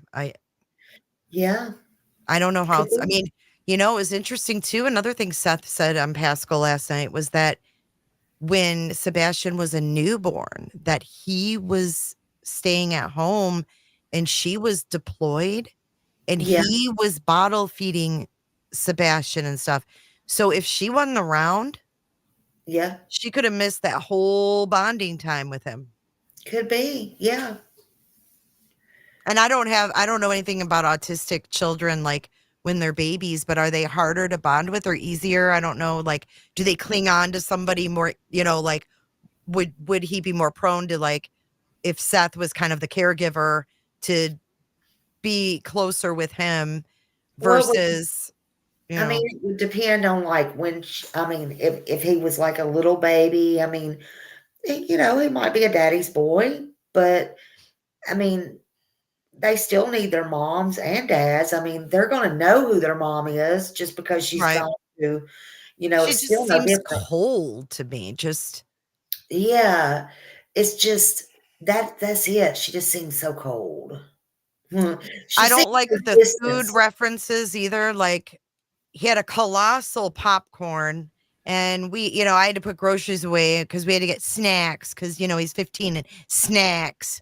And then, Proudfoot talking about his eating habits and sneaking food, and he'd be hiding behind walls. I don't like that. I feel like food was some kind of a punishment for him in some way, shape, or form. Like, he'd hide it under his bed. That's because he wasn't getting it freely, I think. Yeah, and because and he's hungry in the night or whatever, or he wanted to keep from going and having to get it, so he would, that's Just not adding normal, up. though.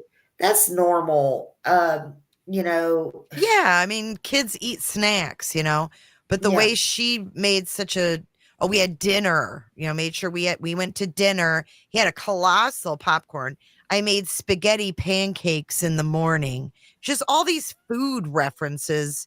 Yeah. Just, no. Yeah, it's strange. Just strange. Snacks. Yeah. He was annoyed she had to buy snacks. Yeah. Yeah, apparently. Right? God forbid he has food, right? Right. God forbid he wants a snack. Oh my gosh, does he want a bag of chips? Now he's grounded. Like, what? Right. And I would hide shit too if I had weirdos like that not letting me have snacks. I mean, Chris is nothing short of, at least, I'll be kind, strict. And that's going to lead to things like that. And like I said, I'm being kind with that. He brags about being strict. So I see it, maybe as a little bit worse. And some say he's just military. And I saw a comment earlier, actually, and I was on the phone. I didn't get to comment on it, but it was great because I agreed. They were talking about how their family was military and never acted like that. My dad, God rest his soul, he was in the Navy, and he never treated me like Chris Proudfoot treats his stepson. Mm-hmm. He was military, and yeah, he was kind of harder. Did he smile all the time like some people? No, certain things he was a little colder, but when it came to his kids, he would do anything. And I just don't buy that it's simply that he was in the military that he acts like this. Mm-mm. I think he gravitated to the military because of something that happened to him and how he was raised back. Yeah. I think this goes way back for Chris Proudfoot. And I think he gravitated towards that. But I sadly think that he wasn't the best at it. And that's why he was a clerk versus, having another position. So I really do think he's an insecure little man that has never been who he truly wants to be. And I think he feels big on his big crane and his big diesel truck. Yeah. And, they can put their little wooden cranes on the table to make it look like Sebastian idolized him. And his favorite toy was a crane because of Mr. Chris, but I'm not buying it. Well, Jay, let me ask you, how many men has he interviewed with about this case? Right. 0. He came into if you guys don't know how the Smiley interview, the origin of that was, there were 4 of us. We were over on Justin's panel, me, Smiley, Josh, and Justin. And he came in to chat and demanded that Smiley get off panel and go live. And because there were 3 guys and 1 woman. And he demanded you left that out, Smiley. I didn't know it was 3 and 1, and he wanted you end right now and you go live and I'm going to go rebut this. He did. And Smiley did great. I mean, it was, spur of the moment thing, and it was a great interview, but it struck the point right there. He wanted all of us to get down so he could go over and go on her panel because he refused to have any males up. And when Josh came up to ask one question, I forgot that part too. Josh came did you up hear how mad he got? When Josh came up and asked him one simple question about CPS, he was ready to explode. Yeah. Yo, I heard that. Oh my God, I didn't know there was 3 guys on panel, and he said, Smiley, go live. Wow. I said, come up here if you want to. No, right now. now. I'm like, okay, bye y'all. Holy shit. Wow. It's all women. He hates Nick Barris. He hates any sort of male YouTuber. He won't talk to anyone. And I'm like, whatever, YouTubers, people, I don't care. But the news, I mean, Nick has a huge following. Whenever people feel about Nick Barris, he's kept his son's name in the news. Yeah. Well, the man has 250,000 followers on Facebook, and not to mention their news station has like 1 million. Their news station is huge. He's huge. He's known statewide for these kind of cases. And you refuse to go up there because he chases Emmys. That's what he said. Remember, he said because he's a man, and you don't like being asked hard questions from a man. Wait, what did he say his reason was? Because he what? He chases Emmys, like awards. Like he's more focused on Wow. Smiley, you heard it. He said it on your panel, Smiley, didn't he? Yeah. Because then he said Trevor was lost in the sauce. He said I was lost in the sauce, and that I had just caught on the bandwagon at first, and I was quote lost in the sauce, and we saw how that turned before out. you apologized. Yeah, he said I apologized, and I was like, do you remember how this phone call went? But it's cool. But he said I was lost in the sauce, and then I remember him saying that everything was good now because you had apologized. You realized what you did. And I was like laughing inside. I'm like, what the hell happened with that? I know, Yeah, and I was thinking the great same question. thing. I'm sitting here confused. I'm like, huh? Well, then it was just so funny because Nina's friends came to me and asked if they could use, she can come on my channel, and it just all was full circle because he's like, yeah, Trevor is so much better now. He apologized. He was just lost the sauce, and then his ex comes on my channel and talks for 2 hours about him. And he doesn't say a word. Wow. And then look, when Josh came up, though, this was what was so funny. So when Josh came up, Josh wanted my number. And look, I'm sitting here. Josh already has my number because we send texts or whatever sometimes. Every once in a while, if we have to ask somebody something. So I'm thinking, I'm so nervous here. And I'm thinking, okay, so I'm giving him my phone number and I punch in the wrong number, one number. And I'm like, what is going on right now? So anyway, and then by that time, he can't wait. So he jumps up on panel with the link. It's all combobulated, right? And so they're having this talk. And then all of a sudden, they're arguing. And then everything gets quiet. I know they can hear each other, but like they're not saying nothing. And I'm sitting here going, Josh? He's like, yeah. And then I'm like, Chris? And they're like, yes. And I'm going, thinking to myself, what the hell is going on right now? I remember that part. That was so funny. Your whole live stream is awesome. All 3 hours of it, girl, is definitely worth a watch. What's going to happen on my panel? You just really never know what's going to happen. No, it was great. You handled it great. And Trevor, again, thank you for giving Nina that platform. And maybe I hope that you can get more to come on your panel and talk. And I she think came to me. Like that's she people are did. like, people are like, you went and found the ex-wife. Absolutely not. Because sometimes those are things people don't want to talk about. And I'm not going to force you to, and I'm not going to push you to talk about things just because you know somebody. Mm-hmm. They came to me and they said, we trust your channel and your platform. And she said, can I come on your platform? And I mean, you guys are both creators. Who are we as creators to deny someone a voice on our platform? Nope. I wouldn't deny anybody. Me either. Nope. Even if it was Chris Proudfoot, I would say, okay, if you want to talk, you can talk. Yeah. That's the way when I did Don Wells, that was spur of the moment too. And it was about a 3-hour interview. That was on Summer's birthday. I don't know if you ever heard that one or not, Jay. I don't think I have. Oh my gosh. Then you need to go back. It was, which birthday? It was last year, wasn't it, Trev? I believe. Just last year. Yeah, I had a whole live going on. It was right after he got out of jail. It's right after he got out of jail. I haven't watched him like really in a long time. I think I've seen him here and there. Oh, he was on White Boy Lockdown Radio once or something. I saw him there. I was like, oh God, I can't take that. Trigger warning. Oh, I'll have to go listen to it, but it's just that case still. I'm baffled that no one was ever like. Well, Don was arrested, obviously, right? And he spent 6 months in jail and nothing came of it. Yeah. And it's just like, where are you at? 7th birthday, someone said. I'll go back and listen to it. Yeah. Yeah. But you guys both do amazing things. And I wanted to, show you guys to my community. And if someone hasn't heard of you guys, I want them to, because you keep it real, you keep it factual, and you're about what's best for, these kids. Well, thank you. I appreciate you having me. And Trev does a wonderful job. He does. Mm-hmm. Trev, you're awesome. You know that? I appreciate it. I thought I was going to pass out last night on Court TV, but it's okay. I made it through. I haven't seen your Court TV appearance. Tell us, how did it go? Oh, it went great, but you got to go in early because because it's live, so you got to go talk to the producers and all that. So I'm sitting there for like. This was in person? No, it was live, but I was on my computer. It was like a call-in. Oh, okay. Tell us how it went. I'm excited. I love this stuff. Yeah, so from like 7:45 to 8, I was sitting there like with the producers in the backstage, whatever, and I'm sitting there like about to hyperventilate because there's nothing going on, but they're like, get me prepared, and I'm getting all this stuff hooked up, got to make sure my audio camera is good and all that, and I had my suit on, I felt like it was 100 degrees, I was like, okay, The anticipation. yeah, that's what was worse. The 15 minutes once I was on there, it was a breeze, but at the beginning I was like, oh my gosh, I'm gonna pass out.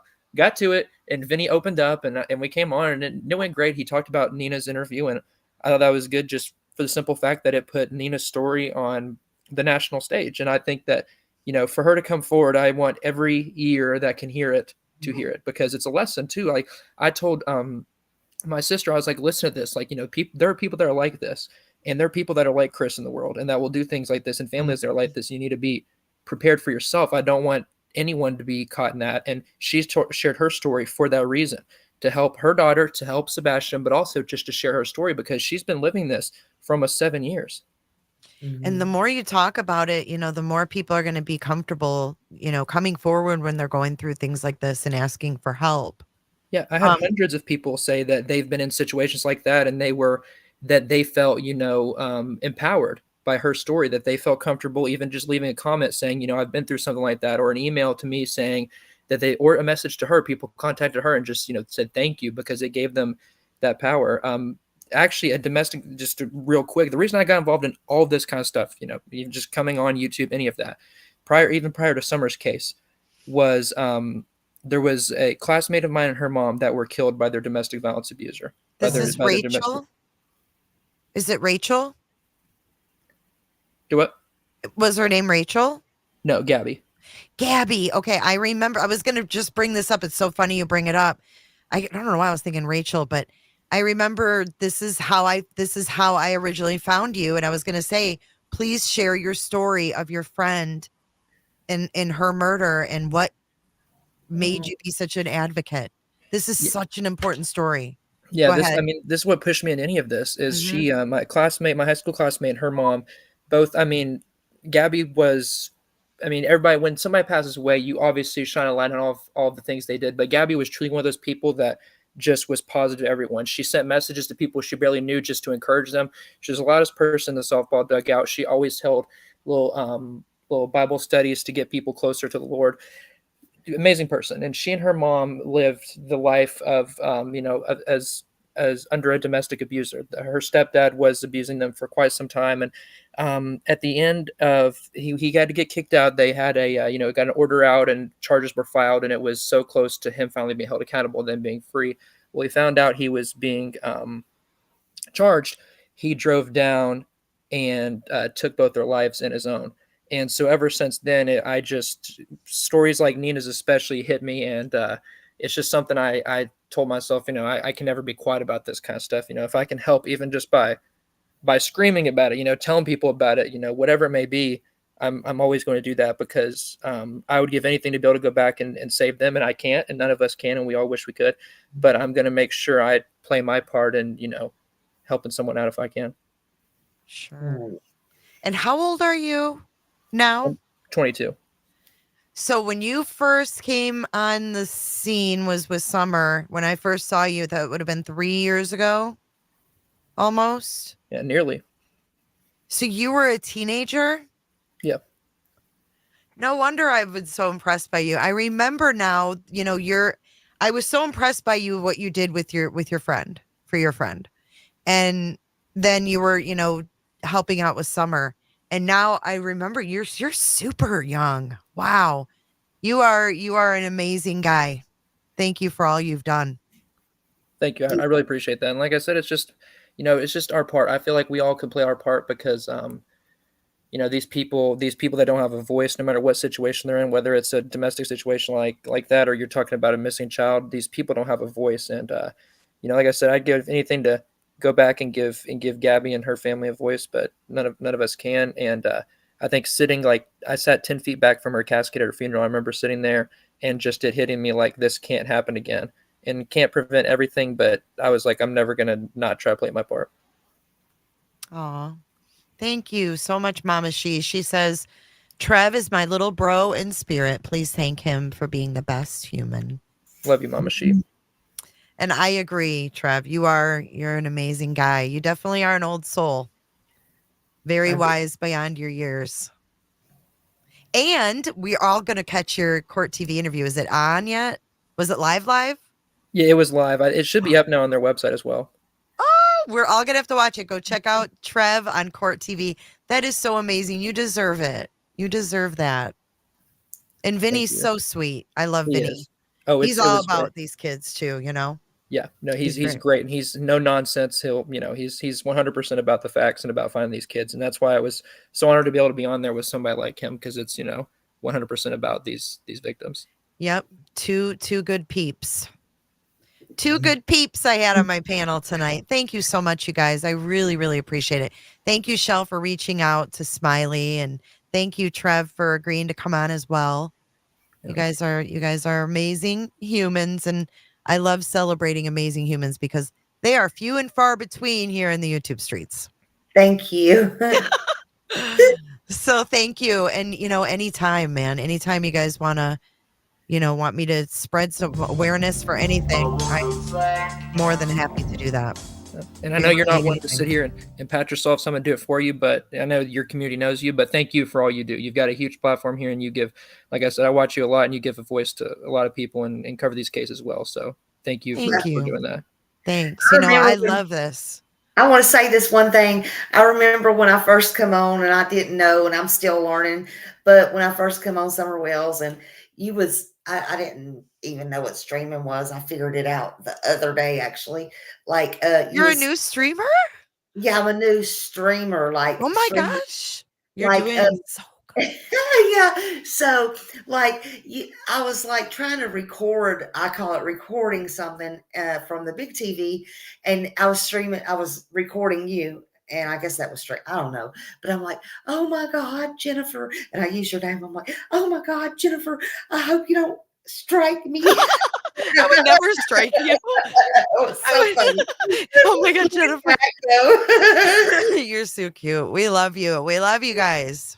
Well, I love you too. I love you all. I love Trev. I give him prompts all the time. But you guys both do great work. So I try to look up to the people that do good work and try to ignore the people that just have things to say, and you two are ones that I definitely watch and look up to. So I appreciate you guys. Yeah. Yep, that's what you have to do. You got to shut out the bullshit, because there's a lot of it that goes out there. So, but I appreciate you coming on and, just clearing up anything you can, especially you, Trevor, being right there. I'm looking for your Court TV. It was yesterday.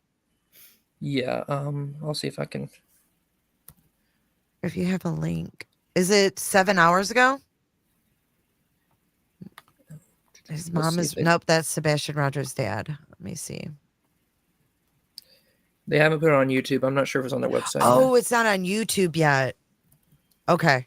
We'll look for it. Share it in a community when it's on YouTube. Okay.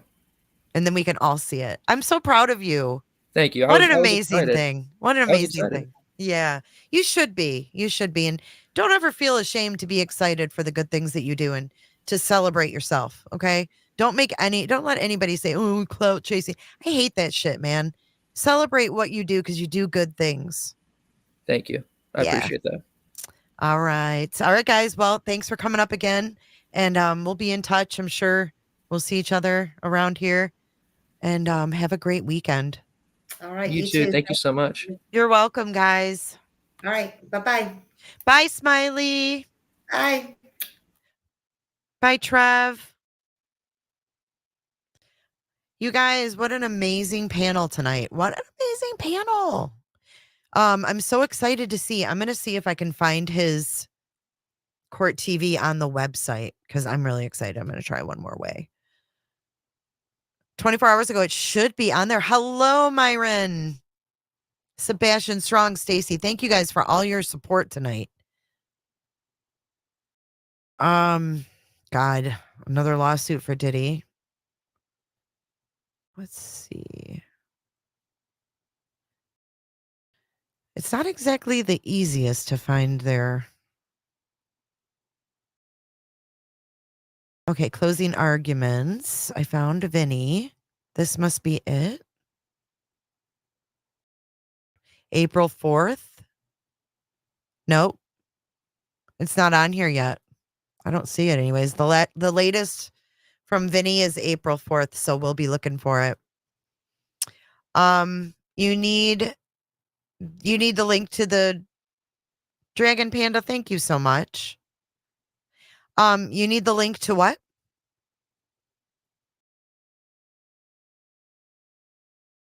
The Nina video? What do y'all need? You missed most of it, Reba. Well, here, let's watch.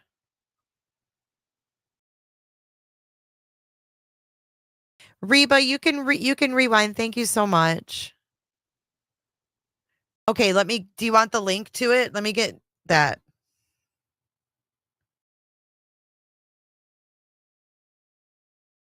Plunder's got a new video about Stefan Stearns, just so you know.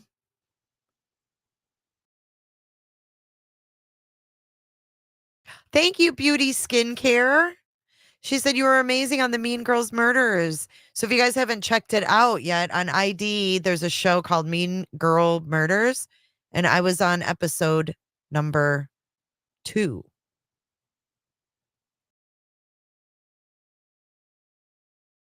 And it just came out last week. Thank you so much. I'm so glad that you saw it. Okay, here is the Nina link. It was an awesome panel. I love Smiley and Trevor. Best people in the universe. Oh, thank you, Alip. Women are sacred. Thank you. I hope I got to most of your questions. I was doing my best.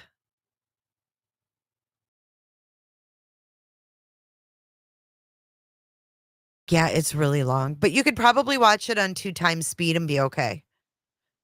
Cause she has a lot of like gaps and stuff, and cause she's pretty emotional. Hey, thank you, Shell, for setting that up. I appreciate that so much. So much. You noticed me right away? That's so funny. It's really cool. We should do a sub count before we leave. Yeah, if you speed her up, you can still totally get the gist of it. You guys are so amazing. Thank you for being here, and thank you for being here and, supporting me and supporting Smiley and supporting Trevor. I know a lot of you guys came because of them. So if you are new here and you want to subscribe, I really, really, really would appreciate it. We are at 99,425. That is so nuts. Look at this. Look at this. Thank you, Bridget. Oops. I don't know what I just pasted. Island, hey. If I missed you guys and didn't get a chance to say hello, I apologize. 99,425. We're so close. We're so close. Look, I can't believe it. So I'm going to tell you guys a little bit of what we're going to do when we get there. Okay, when we get to 100K. There's a Chinese dollar store in my town. I have to go there because I already promised that I would for 90, I think, or 95.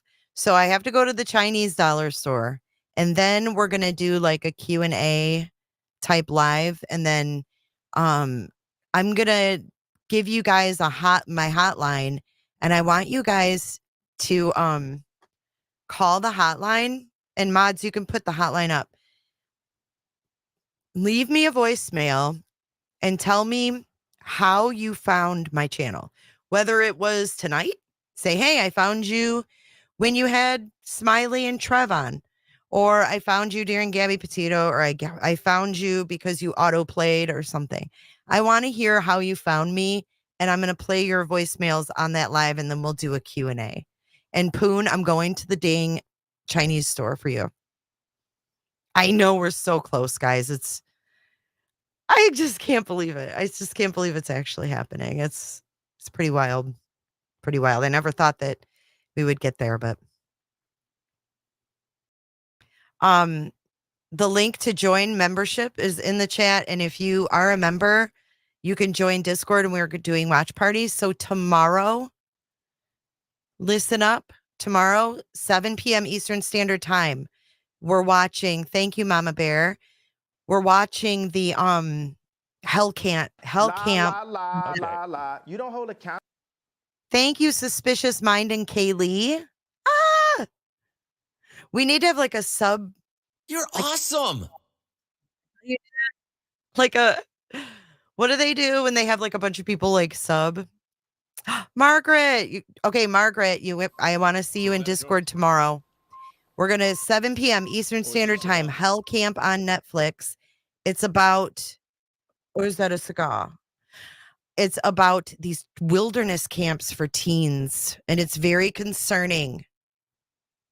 And we're going to watch the Netflix documentary on it and talk about it and say how disgusted we are with it and how Ruby Frankie sent her son Chad to one of those.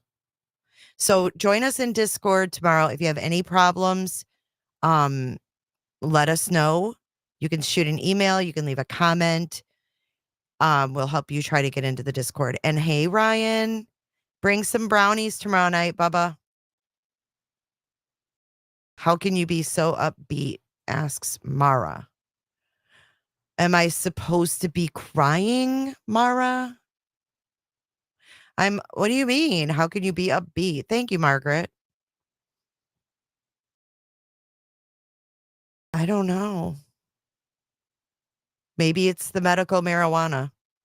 No, we need to watch that too, Franny. I want to see Quiet on Set.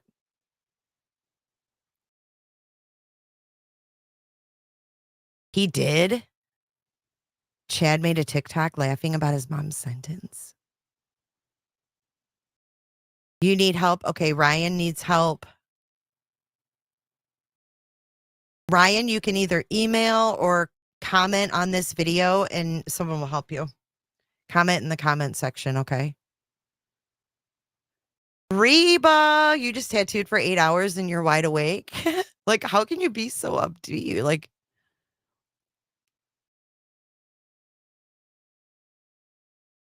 it must be the marijuana. Emilio, hey, from Boston. I think YouTube is kind of funky lately. If it's kicking you out and shit, it's been doing that lately. So what are your guys' thoughts on Sebastian? What do you guys think happened? The key to it is if you download Discord on your phone and then you sign up and you sign in with your email or your phone number or whatever it is you're using, you go to settings, then you go to connections, and then you connect your YouTube there. Reba says mom's definitely sus. Yeah. I think there's a lot of things going on in this one. Everything feels off. That's how I feel too, Franny. Chad is Ruby Frankie's son. You think they're hiding him for some reason, Show? Trixie, hey, cousin Trixie, I think he's gone.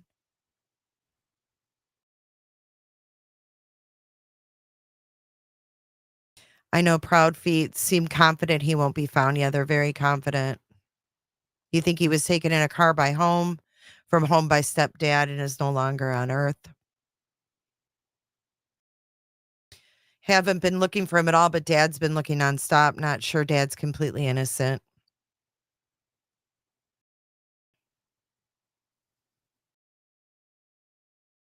Cheryl says, I think more than the mom and stepdad know what happened. Oh, no, not Pop Pop. I was thinking of Pop Pop. Yeah, I think there's just a lot of dynamics here that have gone on, and I think you're seeing some unraveling of some old dynamics. I don't know if it has anything to do with Sebastian being missing, though. You know what I mean? I think when the past of these people and like their upbringings, just like Don Wells, like it shedded light on Don Wells and his upbringing and what he did when he was younger and stuff, but it also muddied the waters. But it did give us more information too.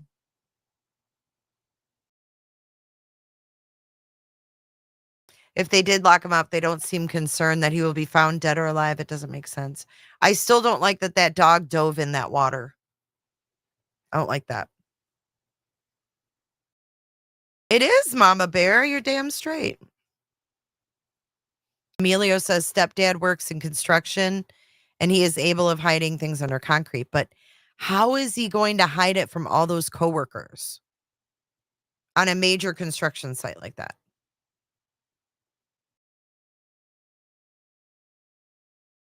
Heathen, how are you? I don't think he's hidden. CP didn't want him around at all.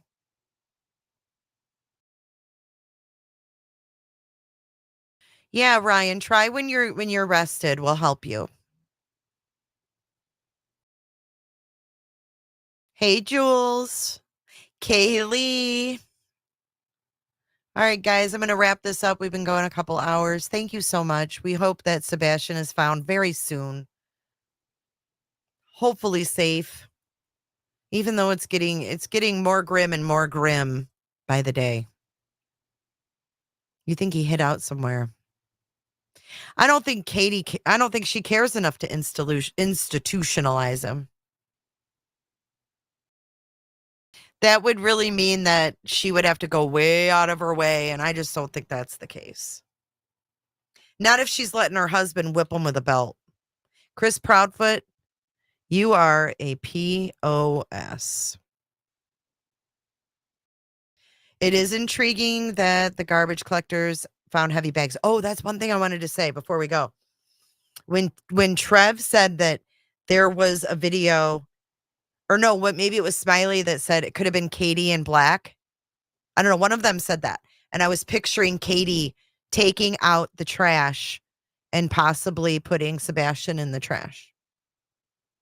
I know they searched the landfill, but there's a woman that went missing in Michigan and they searched a landfill. They searched a landfill and they never found her, and they searched it for 4 months. And they know she was put there. So please read my super chats. It might answer your question how he could hide it from coworkers. Okay, I'm sorry if I missed them all, Nanya. I appreciate your support. I will go back out and I will go read those. There were divers there. Brothers Diving, I believe, was there, and they were diving in this muddy pond today. I want to know why they got a new bed. Was it a new bed, or did they take one out?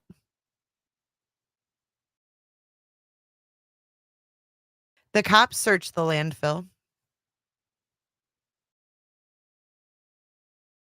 Dana, me too. I think all of us do now at this point. Too many red flags. Yeah. All right, guys. Well, let's dance it out. My upbeat self is going to dance it out with you. I love you guys. Thank you so much for being here and all of that good stuff. Please do hit that like button. And if you like what you see and want to see more, please do subscribe to my channel and celebrate with us as we get to 100K. And as usual, when I use this streaming thing, I get frozen up. So it's probably going to be a second before I can dance it out with you. So I'm just going to keep talking until that time comes. And that time is coming now. I love you guys. See you guys soon. See you in Discord.